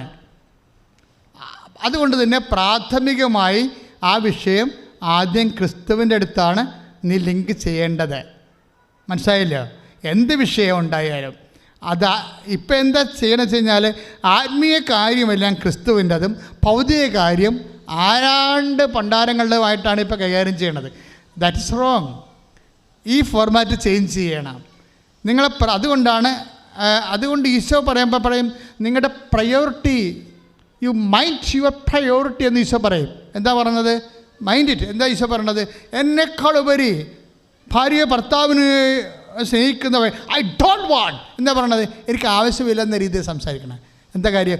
ഈശോന് മാത്രമേ അങ്ങനെ സംസാരിക്കാൻ പറ്റത്തുള്ളൂ. നീ ഭാര്യയെ സ്നേഹിക്കുന്നതുകൊണ്ട് ഭർത്താവിനെ സ്നേഹിക്കുന്നതുകൊണ്ട് ഈശോ കുഴപ്പമൊന്നുമില്ല. പക്ഷേ നിനക്ക് മനുഷ്യന് നീ പ്രാധാന്യം കൊടുത്താൽ ദൈവത്തിൻ്റെ കൃപ നിനക്ക് ഉള്ള കൃപ അനുഭവിക്കാൻ പറ്റാത്ത അവസ്ഥയിലേക്ക് നീ മാറും. അല്ല, ദൈവം കൃപ തരത്തില്ലെന്നല്ല പറയണത്. തന്ന കൃപ അനുഭവിക്കാൻ പറ്റാത്ത വരും. അനുഗ്രഹത്തിനല്ല പഞ്ഞം, അനുഗ്രഹത്തിന് ഞാൻ എപ്പോഴും പറയും നിങ്ങളോട്, അനുഭവിക്കാനുള്ള യോഗ്യതയാണ് പ്രോബ്ലം. യേശു ക്രിസ്തു എന്താ പറഞ്ഞത്? എന്നെ കൂടാതെ നിങ്ങൾക്കൊന്നും ചെയ്യാൻ പറ്റത്തില്ലെന്ന് പറഞ്ഞാൽ നിനക്ക് അനുഭവിക്കാൻ യോഗ്യത ഉണ്ടാകണമെന്നുണ്ടെങ്കിൽ എന്തും കിട്ടുന്നതും കിട്ടാത്തതല്ല പ്രശ്നം. അത് പഠിച്ചവനും കിട്ടും, പ്രാർത്ഥിക്കുന്നവനും കിട്ടും, പ്രാർത്ഥിക്കാത്തവനും കിട്ടും അനുഗ്രഹം. പക്ഷേ അനുഗ്രഹം കിട്ടുന്നതല്ല പ്രശ്നം. അതല്ലേ നിരീശ്വരന്മാർക്ക് അനുഗ്രഹങ്ങൾ കിട്ടണില്ലേ? ഭൗതികമായ ആനുകൂല്യം കിട്ടണില്ലേ? അവർ പ്രാർത്ഥിച്ചിട്ടാണ് അതൊക്കെ ആ ഉദ്യോഗത്തിന് കയറ്റം മേടിക്കണത്. അവർക്ക് പ്രാർത്ഥിച്ചിട്ടാണ് അവർ PSC ടെസ്റ്റ് പാസ്സാകണത്, IIM-ലൊക്കെ പോകണത്. അങ്ങനെയൊന്നുമല്ല. അതൊക്കെ ആദ്യമേ തന്നെയുള്ള ജനറ്റിക് ബ്ലെസ്സിങ്സാണ്. സന്താന പുഷ്ടിയുള്ളവരെ പെരുകി ഭൂമിയെ കീഴടക്കാൻ പറഞ്ഞിരിക്കുന്നത് മനുഷ്യന്മാർക്ക് കൊടുത്തിരിക്കണ ബേസിക് ബ്ലെസ്സിങ്സാണ്. ആ ബ്ലെസ്സിങ്സാണ് എല്ലാവർക്കും കിട്ടണത്. അത് പ്രാർത്ഥിക്കാതെയും കിട്ടും. പക്ഷെ അതല്ല പ്രശ്നം. നമ്മുടെ പ്രശ്നം എന്താണ്? പ്രാർത്ഥിച്ച് കിട്ടുമ്പോൾ അത് നമ്മൾ അനുഭവിക്കണ്ടേ? എന്നാണ് പ്രശ്നം. അനുഗ്രഹത്തിന് എന്താ പഞ്ചം? അത് ആദ്യമേ കൊടുത്തിട്ടുണ്ട് ദൈവം. അത് നിരീശ്വരവാദി കൊടുത്തിട്ടുണ്ട്. വേണ്ട, ദുഷ്ടന്മാർക്ക് കൊടുത്തിട്ടുണ്ട്. 5:45 മത്തായി സുവിശേഷം എന്താ പറഞ്ഞത്? 5:45 എന്താ പറയണത്? ദുഷ്ടൻ്റെ മേൽ മഴ പെയ്യിപ്പിക്കും, ശിഷ്ടൻ്റെ മേൽ വെയിലുതിപ്പിക്കും. പിന്നെ എന്താ പ്രശ്നം? വെയിലും മഴയൊക്കെ കിട്ടുമല്ലോ, അനുഗ്രഹം കിട്ടുമല്ലോ. പക്ഷേ എന്താ പ്രശ്നം വെച്ച് കഴിഞ്ഞാൽ അനുഭവിക്കാനുള്ള യോഗ്യത അത് ദൈവത്തിൽ നിന്നാണ്. അതാണ് വിശ്വാസിക്കുണ്ടാകുന്ന വ്യത്യാസം. അനുഭവിക്കാനുള്ള യോഗ്യത എന്ന് പറയും. അനുഭവിക്കാനുള്ള യോഗ്യത എന്ന് പറയുമ്പോൾ അതിന് ക്രിസ്തുവിനെ കൂടി കണക്ട് ചെയ്യുമ്പോഴാണ് ഈ അനുഭവിക്കാനുള്ള യോഗ്യത വരുന്നത്. അതുകൊണ്ട് അമ്മ എന്താ ചെയ്യണത്? വീഞ്ഞ് ഉണ്ടാക്കുക തന്നെയല്ല, വീഞ്ഞ് എൻ്റെ ആ ഒരു വിഷയത്തിലേക്ക് യേശുവിനെ അമ്മ ലിങ്ക് ചെയ്യേൻ നിൻ്റെ ജീവിതത്തിലേക്ക്. എന്നാൽ ചുരുക്കി പറഞ്ഞാൽ ഉടമ്പടി കക്ഷിയാക്കുകയും ആ ഒരു വിഷയം ഇപ്പം നിനക്ക് ജോലിയില്ല, നിൻ്റെ PR കിട്ടണില്ല, നിൻ്റെ വീട്ടിൽ ഭർത്താവും ഭാര്യയും നിൻ്റെ മക്കളും ഭാര്യയും ഭർത്താവും പിരിയാൻ പോകുന്നു. നിൻ്റെ പ്രശ്നം അതാണ്. നിൻ്റെ വിഷയത്തിലേക്ക് എന്ത് ചെയ്യും? ഈശോ എന്ത് ചെയ്യും? അമ്മ എന്ത് ചെയ്യും? അമ്മ ഈ വിഷയത്തിലേക്ക് ഒരു സൈക്കോളജി കൗൺസിലിങ്ങിനല്ല വെക്കണത്. ഇന്നത്തെ സഭയുടെ ഗതികേടെന്ന് പറഞ്ഞു കഴിഞ്ഞാൽ മനുഷ്യന്മാരുടെ പ്രശ്നങ്ങൾക്ക് പോലും ഭൗതികമായ പരിഹാരങ്ങൾ കാണുന്നു എന്നുള്ളതാണ് ഞാൻ ഇന്നലെ കണ്ട സഭയുടെ ഗതികേടെന്ന് പറയണത്. എന്ത് വിഷയം വന്നാലും ഭൗതികമായ, അത് ഭയങ്കര സങ്കടമാണ്. 10-40 കൊല്ലമൊക്കെ സഭയിൽ ജീവിച്ചിട്ട് ഓരോ സെമിനാറിനും ഓരോ ഇതൊക്കെ പോയി നമ്മൾ പങ്കെടുത്ത് കഴിയുമ്പോൾ നമുക്ക് മനസ്സിലാകണത് ക്രിസ്തുവിനെ മാറ്റി നിർത്തിക്കൊണ്ടുള്ള ഭൗതിക പരിഹാരങ്ങൾക്ക് സഭയെപ്പോലും ഉപയോഗിക്കുന്ന രീതിയിൽ സാത്താൻ വിജയിച്ചു എന്നാണ് എനിക്ക് തോന്നിയത്. കാര്യം ഒരു രോഗിയായാലും എന്തോ ഒരു രോഗി, അല്ലെങ്കിൽ ഒരു ഇപ്പോൾ കഴിഞ്ഞ ദിവസങ്ങളിൽ ഒരു ചേട്ടത്തി, ഒരു അപ്പച്ചൻ ഇവിടെ നിന്ന് കറങ്ങുന്നുണ്ടായി. അപ്പോൾ എനിക്ക് മനസ്സിലായി അപ്പം ഭയങ്കര സീരിയസാണ്, പ്രായമുണ്ട്. അപ്പന് ചീട്ട് കിട്ടിയിട്ടില്ല. ചീട്ട് കിട്ടാഞ്ഞത് ഓഫീസിൽ ഇവർക്ക് കൊടുക്കത്തില്ല ചീട്ട്. കാര്യം അവർ അന്ന് ഉടമ്പടി എടുത്തതാണ്. ഉടമ്പടി എടുത്തെങ്കിലും രേഖകളൊന്നുമില്ല. മകളും ഭർത്താവും തമ്മിൽ പിരിയാൻ പോകുന്നുവെന്നാണ് മകൾ അവിടെ പറയണത്. പക്ഷേ പിരിയാൻ പോകുന്നു എന്ന് പറഞ്ഞ ഭർത്താവും ഭാര്യയും വന്നിട്ടുണ്ട് ഇവിടെ. പിരിയാൻ പോകുന്നവർ എങ്ങനെയാണ് വരണത്? അപ്പം അതുകൊണ്ട് അവർ ചീട്ട് കൊടുത്തില്ല. അതുകൊണ്ട് അപ്പനാണെങ്കിൽ അപ്പനറിയാം ഇവിടെ വന്നിട്ടുണ്ടെങ്കിലും ഇവരുടെ തമ്മിലുള്ള മൈൻഡ് ശരിയല്ല. ഓഫീസിൽ ഇരിക്കുന്നവർക്ക് അതറിയാൻ ഗണിക്കാൻ പറ്റത്തില്ലല്ലോ. ഭർത്താവും ഭാര്യ ഇവിടെ പിരിയാൻ പോകുന്ന ആൾക്കാരിവിടെ വന്നിട്ടുണ്ട്. പക്ഷേ അപ്പനെ അറിയാം ഇത് പിരിയും, ഒരു 2 ആഴ്ച കഴിയുമ്പോൾ പിരിയും, ഇത് അധികം നിൽക്കത്തില്ലെന്നറിയാം. അതുകൊണ്ട് അപ്പന് ഇത് ചീട്ട് കിട്ടില്ലെങ്കിൽ ഇവിടുന്ന് പോകാൻ പറ്റണില്ല. അപ്പോൾ എനിക്ക് അപ്പൻ്റെ മുഖത്ത് നോക്കിയപ്പോൾ ഞാനിവിടെ നല്ല തിരക്കായിരുന്നു. എങ്കിലും ഞാൻ അപ്പനിട്ട് നോക്കുന്നുണ്ട്. എനിക്ക് മനസ്സിലായി പാവപ്പെട്ടവൻ സിൻസിയറായിട്ടാണ് ഈ വിഷയം കൈകാര്യം ചെയ്യണത്. അപ്പം ഞാൻ ഉടനെ ഇവരെ വിളിച്ച് ഇങ്ങനെ വിളിക്കാൻ പറഞ്ഞപ്പോൾ ഞാൻ ചോദിച്ചു എന്താ വിഷയം എന്ന് ചോദിച്ചു. പറഞ്ഞ് അവർ പിരിയാൻ പോകണച്ചാ, അതുകൊണ്ട് ഞങ്ങൾ രാവിലെ വന്നതാണ്. അപ്പോൾ ഞാൻ ആരാണ് പിരിയാൻ പോണത്? അത് എൻ്റെ മകൾ തന്നെ അച്ഛാന്ന് പറഞ്ഞ്. അപ്പനെ അറിയാം, അവനെ അറിയാൻ പറ്റില്ലെങ്കിൽ അപ്പനെ അറിയാം. അപ്പോൾ ഞാൻ ഉടനെ മകളുണ്ടായിടെന്ന് പറഞ്ഞ് അവളെ വിളിച്ച് കൈയോടെ വിളിച്ച്. അപ്പോൾ അവർ തമ്മിലുള്ള ഇമോഷണലായിട്ടുള്ള സെറ്റപ്പാണ്, അത് ഭയങ്കര ഡ്രാസ്റ്റിക്കായിട്ട് മോശമാണ്. അപ്പോൾ അവൾക്കിത് പിരിഞ്ഞാലും ഒരു പ്രശ്നമില്ലെന്ന എന്തൊക്കെയാണ് അവിടെ തലയിരിക്കണമെന്ന് തോന്നുന്നത്. ഞാൻ അവരെ വിളിച്ചിട്ടേ അധികമൊന്നും പറഞ്ഞില്ല. ഞാൻ അമ്മയെ നോക്കി. കാര്യം നമുക്കത് പറയാനുള്ള ജ്ഞാനം വേണ്ടേ. അപ്പം അമ്മ ഞാനല്ലല്ലോ സംസാരിക്കണം, ഞാൻ ചാടിക്കറി സംസാരിച്ചിട്ട് കാര്യമില്ലല്ലോ. അവിടെയാണ് ഈ വിഷയം വരുന്നത്. ഈ സൈക്കോളജിക്കൽ കൗൺസിലിങ്ങും ദൈവികമായ കൗൺസിലിങ്ങും തമ്മിലുള്ള വ്യത്യാസം ഇതാണ്. മറ്റത് പഠിച്ചു വെച്ചിരിക്കുന്ന സാധനമാണ്. ഓരോരോ സംഭവത്തിനും ഓരോരോ മരുന്നെന്ന് പറഞ്ഞാൽ പഠിച്ചു വെച്ചിരിക്കുകയാണ്. അതങ്ങോട്ട് പറഞ്ഞു കൊടുക്കും, ഏൽക്കണമെന്ന് നിർബന്ധമൊന്നുമില്ല. എന്താ കാര്യം വെച്ച് കഴിഞ്ഞാൽ അവർ പഠിച്ചു വെച്ചിരിക്കുന്നതാണ്. ആ പഠിച്ചു വെച്ചിരിക്കുന്ന സാധനം ഇവിടെ ആപ്ലിക്കേറ്റ് ചെയ്യണം. ചിലപ്പോൾ ഈ കേസ് അതായിരിക്കത്തില്ല, അതാണ് വിഷയം. പക്ഷേ ദൈവത്തിനെ സംബന്ധിച്ചുള്ള അപ്ഡേഷനുണ്ട്. മനുഷ്യന്മാരുടെ ശാസ്ത്രത്തിന് അപ്ഡേഷൻ ഇല്ലല്ലോ. അപ്പോൾ നമ്മളെന്താ ചെയ്യണമെന്ന് വെച്ച് കഴിഞ്ഞാൽ കർത്താവുമായി സംയോജിപ്പിക്കുന്ന അവനോട് കൂടെ ഏകാത്മാവായി തീരുമ്പോൾ 1 കൊറിന്ത്യൻസിൻ്റെ 2:16 വർക്ക് ചെയ്യുമ്പോൾ എന്താ സംഭവിക്കണത്? ഞങ്ങളാട്ടെ യേശു ക്രിസ്തുവിൻ്റെ മനസ്സറിയുന്നു. ഈ വിഷയത്തിന് കർത്താവിൻ്റെ മനസ്സറിയാൻ പറയും. അതായത് അത് ആണ് 1 കൊറിന്ത്യൻസ് 2:16 വരണത്. മറ്റത് 7:13 വരും. കർത്താവുമായി സംയോജിക്കുന്നവൻ അവനോടുകൂടി ഏകാത്മാവായി തീരുന്നു. പ്രാർത്ഥനയിൽ നിൽക്കുമ്പോൾ ഉണ്ടാകുന്നൊരു ഗുണമെന്ന് വെച്ചാൽ ദൈവത്തിൻ്റെ അപ്ഡേഷൻ നമുക്ക് കിട്ടും. ദൈവത്തിൻ്റെ അപ്ഡേഷൻ നമുക്ക് വെച്ചാൽ ദൈവത്തിൽ എന്താണ് ഈ വിഷയത്തിൽ ദൈവത്തിനെക്കുറിച്ച് ദൈവത്തിന് പറയാനുള്ള എന്താണെന്ന് വെച്ചാൽ നമ്മൾ പറയണതല്ല ഇവിടുത്തെ പ്രശ്നം, മറിച്ച് ദൈവം അത് ഓൺ ചെയ്യും. നമ്മൾ പറയണത് എല്ലാവർക്കും അറിയാവുന്ന കാര്യമായിരിക്കും പറയണത്, പക്ഷെ കേൾക്കുന്നവന് അഭിഷേകം കൊടുക്കും. പറയണതല്ല വിഷയം, കേൾക്കുന്നവരുടെ അഭിഷേകമാണ്. കേൾക്കുന്നവരുടെ അഭിഷേകം എന്ന് പറഞ്ഞാൽ കേൾക്കാൻ ചെവിയുള്ളവൻ കേൾക്കട്ടെ എന്ന് കർത്താവ് പറയും. 13 മത്തായി ശ്രീഹാടെ സുവിശേഷം 13:9 കേൾക്കാൻ ചെവി എന്ന് പറയണത് അതിനൊരു ശ്രവണാഭിഷേകം എന്ന് പറയും. നിങ്ങൾ വരുമ്പോൾ അതുകൊണ്ട് നിങ്ങൾ പ്രെയർ ചെയ്തുകൊണ്ട് വരണം എന്ന് വെച്ചാൽ ഞങ്ങൾ പറയണതല്ല പ്രശ്നം, നിങ്ങൾക്കത് അക്സെപ്റ്റ് ചെയ്യാനുള്ള അഭിഷേകം കിട്ടിക്കഴിഞ്ഞാൽ ഓക്കെയാണ് സംഭവം. ഒറ്റ സിറ്റിങ് മതി, പല സിറ്റിങ്ങിൻ്റെ ഒരു ആവശ്യമില്ല. മനുഷ്യന്മാരുടെ ശാസ്ത്രത്തിന് പല സിറ്റിങ് ആവശ്യമുണ്ടാകും. ഇതിന് ഒറ്റ സിറ്റിങ് മതി. എന്താ അപ്ഡേഷനാണ്, ഏറ്റവും കറണ്ട് നോളജാണ് പാസ് ചെയ്യുന്നത്. ഞാൻ പറഞ്ഞു മകളെ ഒരു നിമിഷം, ഇതൊരു കൂദാശയായിട്ട് കുറഞ്ഞ പക്ഷം നീ അംഗീകരിക്കുന്നുണ്ടോ? അപ്പോൾ ഒന്ന് അംഗീകരിക്കുന്നുണ്ട്, ദാറ്റ്സ് ഓക്കെ. അപ്പം പകുതി പ്രശ്നം തീർന്നു. അവിടെ വെച്ച് പകുതി പ്രശ്നം തീർന്നില്ല. അപ്പം പിന്നെ അടുത്ത ചോദ്യം എന്താണ്? കൂദാശ എന്ന് പറഞ്ഞാൽ എന്താണ്? കാണപ്പെടാത്ത ദൈവത്തിൻ്റെ വരപ്രസാദം നമുക്ക് ലഭിക്കാൻ ഈശോ സ്ഥാപിച്ച കാണപ്പെടുന്ന അടയാളമാണ്. ഇപ്പോൾ കാണപ്പെടുന്ന അടയാളത്തിലൂടെ എന്താ കിട്ടിയിരിക്കുന്നത്? കാണപ്പെടാത്ത ദൈവത്തിൻ്റെ വരപ്രസാദമാണ് കിട്ടുന്നത്. അപ്പോൾ ഇതിന് കറസ്പോണ്ടിങ് ഗ്രേസ് ഉണ്ട്. ഇതിന് കറസ്പോണ്ടിങ് ഒരു വിവാഹം കഴിക്കുമ്പോൾ അതിൻ്റെ കറസ്പോണ്ടിങ് ഗ്രേസ് ഉണ്ട്, തനത് കൃപ. ഈ തനത് കൃപ പലപ്പോഴും എന്നെ പ്രശ്നം എന്താ അറിയാവോ, ഇത് ചിലരിലൊക്കെ ഇത് സബ്സിഡി ആയിട്ടാണ് വർക്ക് ചെയ്യണത്. അത് നമുക്ക് കാണുമ്പോൾ സബ്സിഡി എന്ന് പറഞ്ഞാൽ എന്താ, ഇപ്പം നമുക്കൊരു പ്രോജക്റ്റ് ബാങ്കിൽ നിന്ന് നമ്മൾ ഗവൺമെൻറ് ലോൺ എടുക്കുന്ന, അപ്പോൾ 8 ലക്ഷം രൂപ അല്ല 12 ലക്ഷം രൂപയാണ് നമുക്ക് ലോൺ തരണത്, 4 ലക്ഷം സബ്സിഡിയാണെന്ന് പറയും ഇല്ലേ. അപ്പോൾ 4 ലക്ഷം സബ്സിഡിയാണെന്ന് പറയുമ്പോൾ നമ്മൾ ചെല്ലുമ്പോൾ തന്നെ ആ സബ്സിഡി എടുത്ത് കയ്യിൽ തരുക ഇല്ല. നിങ്ങൾ 8 ലക്ഷം മുടക്കുക, അത് കഴിഞ്ഞ് 4 ലക്ഷം ഇവിടുന്ന് സബ്സിഡി തരുമെന്ന് പറയും. അതെന്താ പ്രശ്നം വെച്ച് കഴിഞ്ഞാൽ ദൈവം ഏൽപ്പിച്ച ജോലി പൂർത്തിയാക്കുമ്പോഴാണ് കറസ്പോണ്ടിങ് ഗ്രേസ് കിട്ടുന്നത്. ക്രിസ്തു അങ്ങനെ പറഞ്ഞത് എന്താണ്, പിതാവേ ഭൂമിയിൽ ഞാൻ അങ്ങയെ മഹത്വപ്പെടുത്തി അങ്ങ് ഏൽപ്പിച്ച ജോലി ഞാൻ പൂർത്തിയാക്കി. 17:4 യോഹന്നാന്റെ സുവിശേഷം 17:4. അപ്പം ദൈവ പൈതലെ നീ ഭാര്യ ആയിരിക്കാം, നീ ഭർത്താവായിരിക്കാം, പക്ഷേ നിൻ്റെ സബ്സിഡി ഇന്നുവരെ കിട്ടിയിട്ടില്ല. എപ്പോഴാണ് കിട്ടണം ഇത്? കാര്യം നീ കുഞ്ഞുനാളെ തൊട്ട് പറഞ്ഞാൽ എന്താണ്, കർത്താവ് മദ്യപാനി അല്ലാത്ത ഒരാളെ എനിക്ക് ഭർത്താവായിട്ട് തരണമെന്ന് 4ാം ക്ലാസ് തൊട്ട് പ്രാർത്ഥിക്കണതാണ്. പക്ഷെ കിട്ടിയത് ചക്കമാടനാണ് കിട്ടിയിരിക്കണത്. അപ്പോൾ എൻ്റെ പ്രോബ്ലം വെച്ച് കഴിഞ്ഞാൽ അതിൻ്റെ സബ്സിഡി ഇപ്പം കിട്ടിയിട്ടില്ല. പുള്ളിക്കാരൻ്റെ സംശയമൊക്കെ ഉണ്ട്. നീ ഉടമ്പടി എടുത്തതാണ്, ആകെ ഒരു മാറ്റമില്ല. അപ്പോൾ ഞാൻ നിന്നോട് പറയും അത് പുതുക്കാൻ പറയും. എന്താ കാര്യം വെച്ച് കഴിഞ്ഞാൽ എന്നിട്ട് നിന്നോട് ഞാൻ പറയും നീ അത് പോയി പ്രസാദവനം വരട്ടെ, നീ ആ രോഗികളെ പോയി കാണും. ഞാൻ തന്നെ രോഗിയാണ്, ഞാൻ തന്നെ വീട്ടിൽ രോഗിനെ പോയി ജീവിക്കുമ്പോൾ ഇനി ഏത് രോഗിനെ പോയി കാണാനാണ്. ഞാൻ പോയി പോമകളെ പോയി കാണ്, കർത്താവിനെ വിളിച്ച് പോയി കാണും. എന്തിനാണ്? ഇവളുടെ പ്രസാദവര ലെവൽ വർദ്ധിപ്പിക്കാൻ വേണ്ടി ചെയ്യണ പാടാണ് ഇത്. കാര്യം അത് നമുക്ക് ഇതിൻ്റെ തൊള്ളാണല്ല.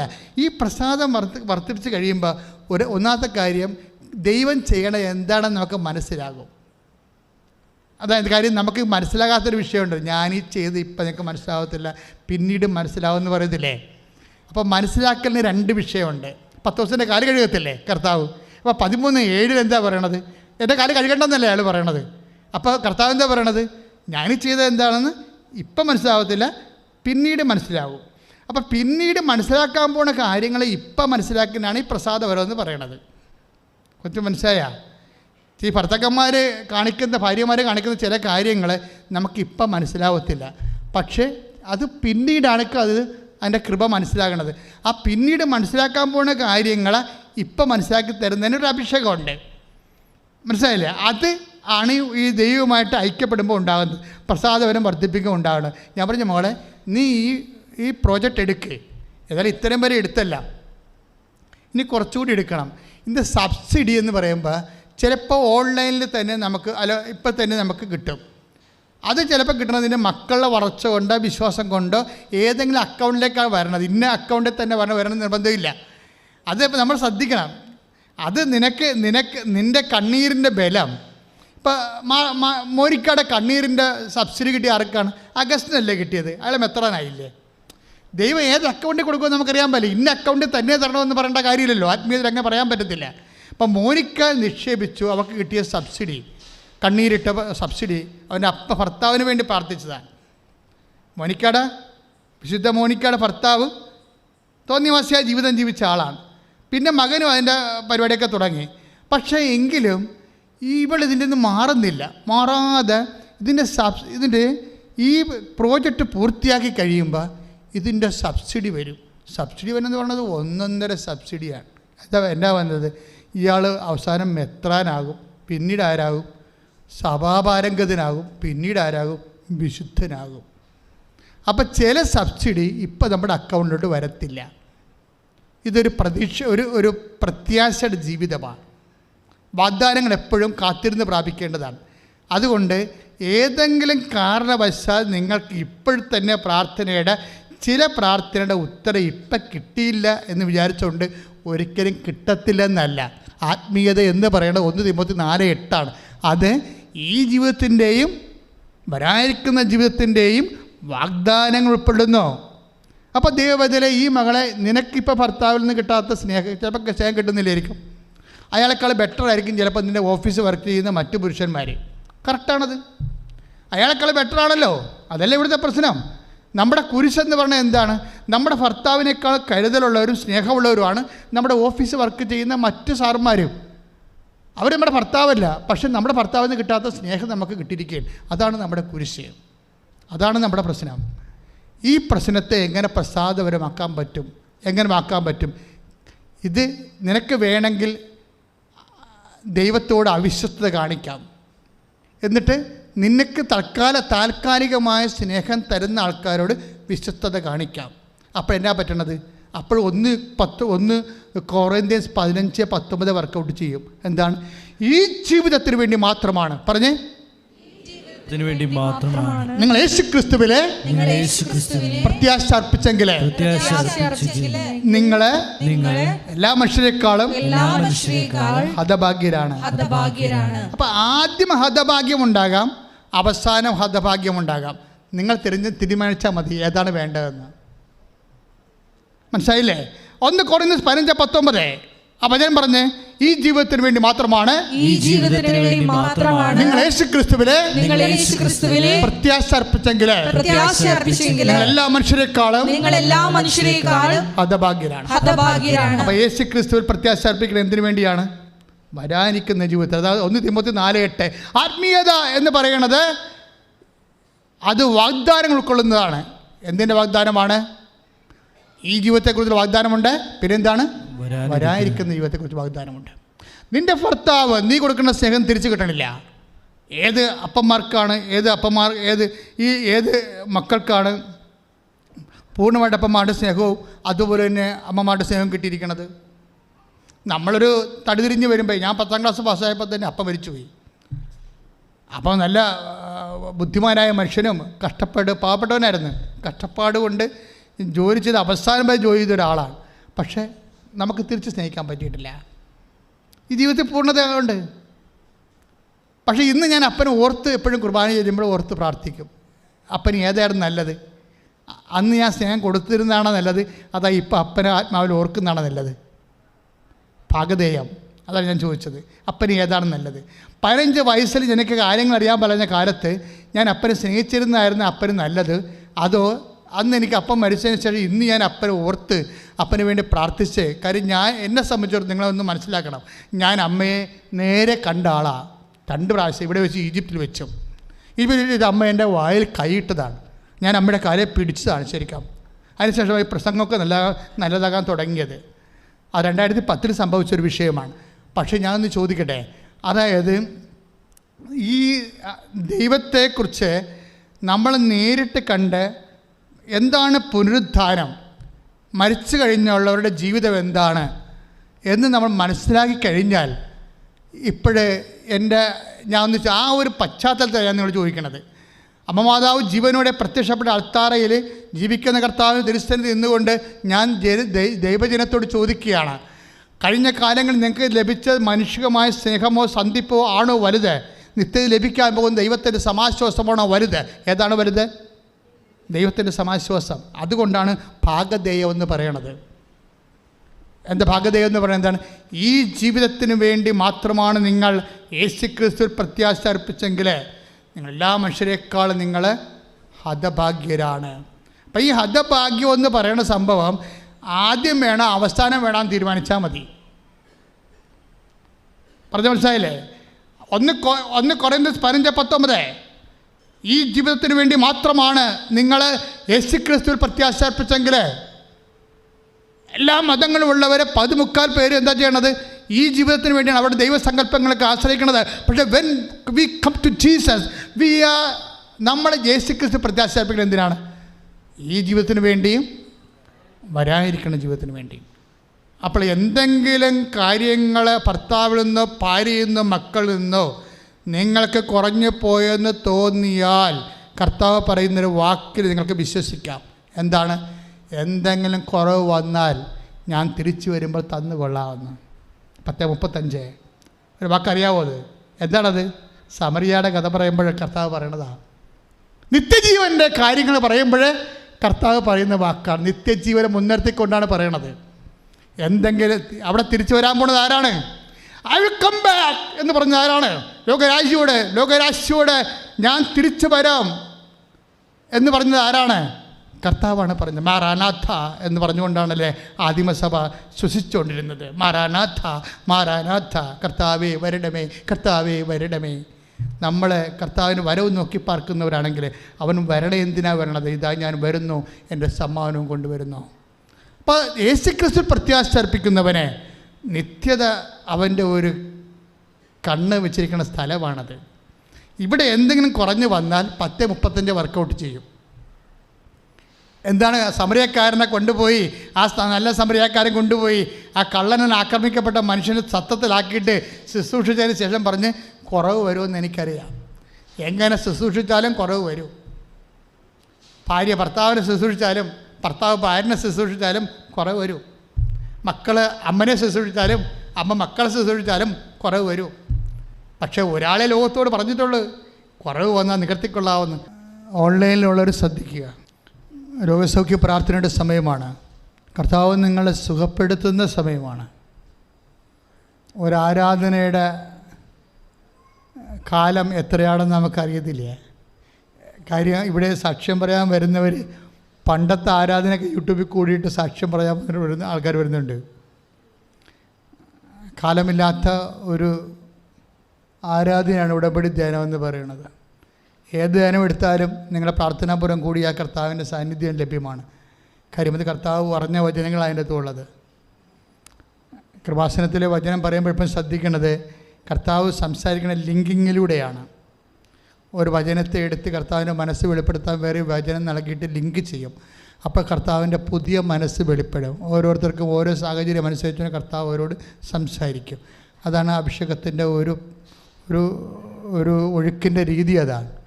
അങ്ങനെ ഒത്തിരി പേരോട് കർത്താവ് ഇന്ന് സംസാരിച്ചിട്ടുണ്ട്. ഒത്തിരി പേർക്ക് കർത്താവ് പരിഹാരം കൊടുത്തിട്ടുണ്ട്. ഒത്തിരി പേർക്ക് കർത്താവ് പ്രതീക്ഷ കൊടുത്തിട്ടുണ്ട്. ഒത്തിരി പേര് വാഗ്ദാനങ്ങൾ നിറവേറ്റുമെന്ന് കർത്താവ് ഉറപ്പ് കൊടുത്തിട്ടുണ്ട്. കൈ ഇടിച്ച് കർത്താവിന് സ്തുതി ചെയ്യും. പ്രാർത്ഥി കർത്താവായ ദൈവമേ, അങ്ങയുടെ നാമത്തിലെ ഞങ്ങള് രോഗമുള്ള വിവിധ ഇടങ്ങളിലെ ഞങ്ങളുടെ കൈകൾ വെച്ച് പ്രാർത്ഥിക്കാൻ പോകുന്ന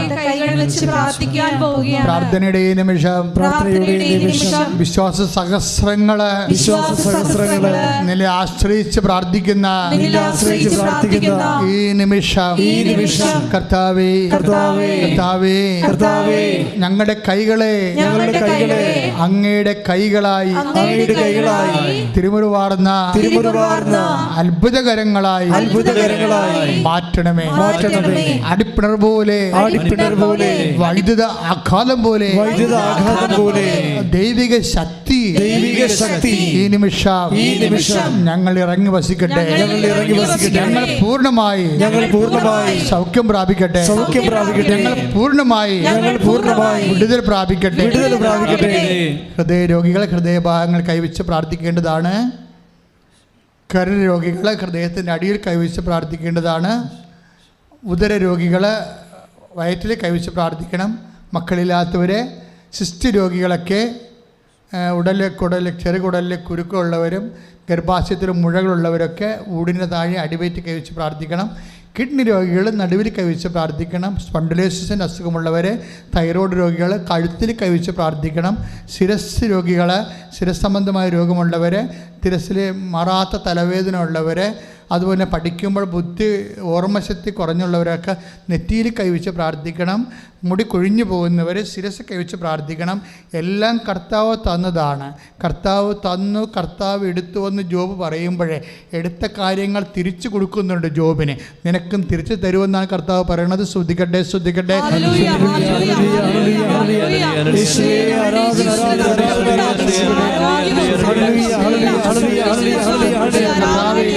ഉന്നതമായ നാമത്തിന് സ്തോത്രം ചെയ്യുന്നു. വിശുദ്ധ പൗരോഹിത്യത്തെ മഹത്വപ്പെടുത്തണമേ. സഭയിലുള്ള സാന്നിധ്യം പ്രകടമാക്കണമേ. കർത്താവേ വാദരോഗികള് കർത്താവിന്റെ നാമത്തിന് സൗഖ്യം പ്രാപിക്കട്ടെ. കർത്താവേ കണ്ണിന് കാഴ്ചക്കുറവുള്ളവരെ, ചെവിക്ക് കേൾവിക്കുറവുള്ളവര്, വൈനാറ്റമുള്ളവര്, പല്ല് കൊഴിയുന്നവര്, പല്ലിന് വേദന ഉള്ളവര്, തൈറോയ്ഡ് രോഗികള്, ക്യാൻസർ രോഗികള്, ത്വക്ക് രോഗികള്, കർത്താവ് ഞരമ്പുകൾക്ക് ബ്ലോക്കുള്ളവര്, ഞരമ്പുകളുടെ സിസ്റ്റ് വളരുന്നവര്, ഹൃദയ രോഗികള്, കരൾ രോഗികള്, പാൻക്രിയാസിന്റെ രോഗമുള്ളവരെ, നടുവേദനക്കാര്, അസുഖമുള്ളവരെ, കിഡ്നി രോഗികള്, യേശുവിന്റെ നാമത്തില് വെരിക്കോസ് രോഗികള്, വിസർപ്പ രോഗികള്, ഉള്ളം കാലം മുതൽ ഉച്ചവരെ കർത്താവിന്റെ രക്തം നിറയട്ടെ. ഉള്ള കാലം മരിച്ചവരെ കർത്താവിന്റെ രക്തം നിറയട്ടെ. സ്രാവരോഗികള്, ലൈംഗിക ശേഷിയില്ലാത്തവര്, സ്രാവരോഗികള്, ലൈംഗിക ശേഷിയില്ലാത്തവര്, പരീക്ഷ മാറാത്തവര്, രക്തസ്രാവരോഗികള് യേശുവിന്റെ നാമത്തില് സൗഖ്യമാകട്ടെ. ഇറക്കമില്ലാത്തവര് യേശുവിന്റെ നാമത്തില് സൗഖ്യമാകട്ടെ. ഡിപ്രഷനുള്ളവര്, രോഗികള്, ശാസിക ബാധയുള്ളവര് യേശുവിന്റെ നാമത്തില് സൗഖ്യം പ്രാപിക്കട്ടെ. രോഗികള്, വേദികള് യേശുവിന്റെ നാമത്തില് സൗഖ്യം പ്രാപിക്കട്ടെ. ശ്രദ്ധിക്കട്ടെ.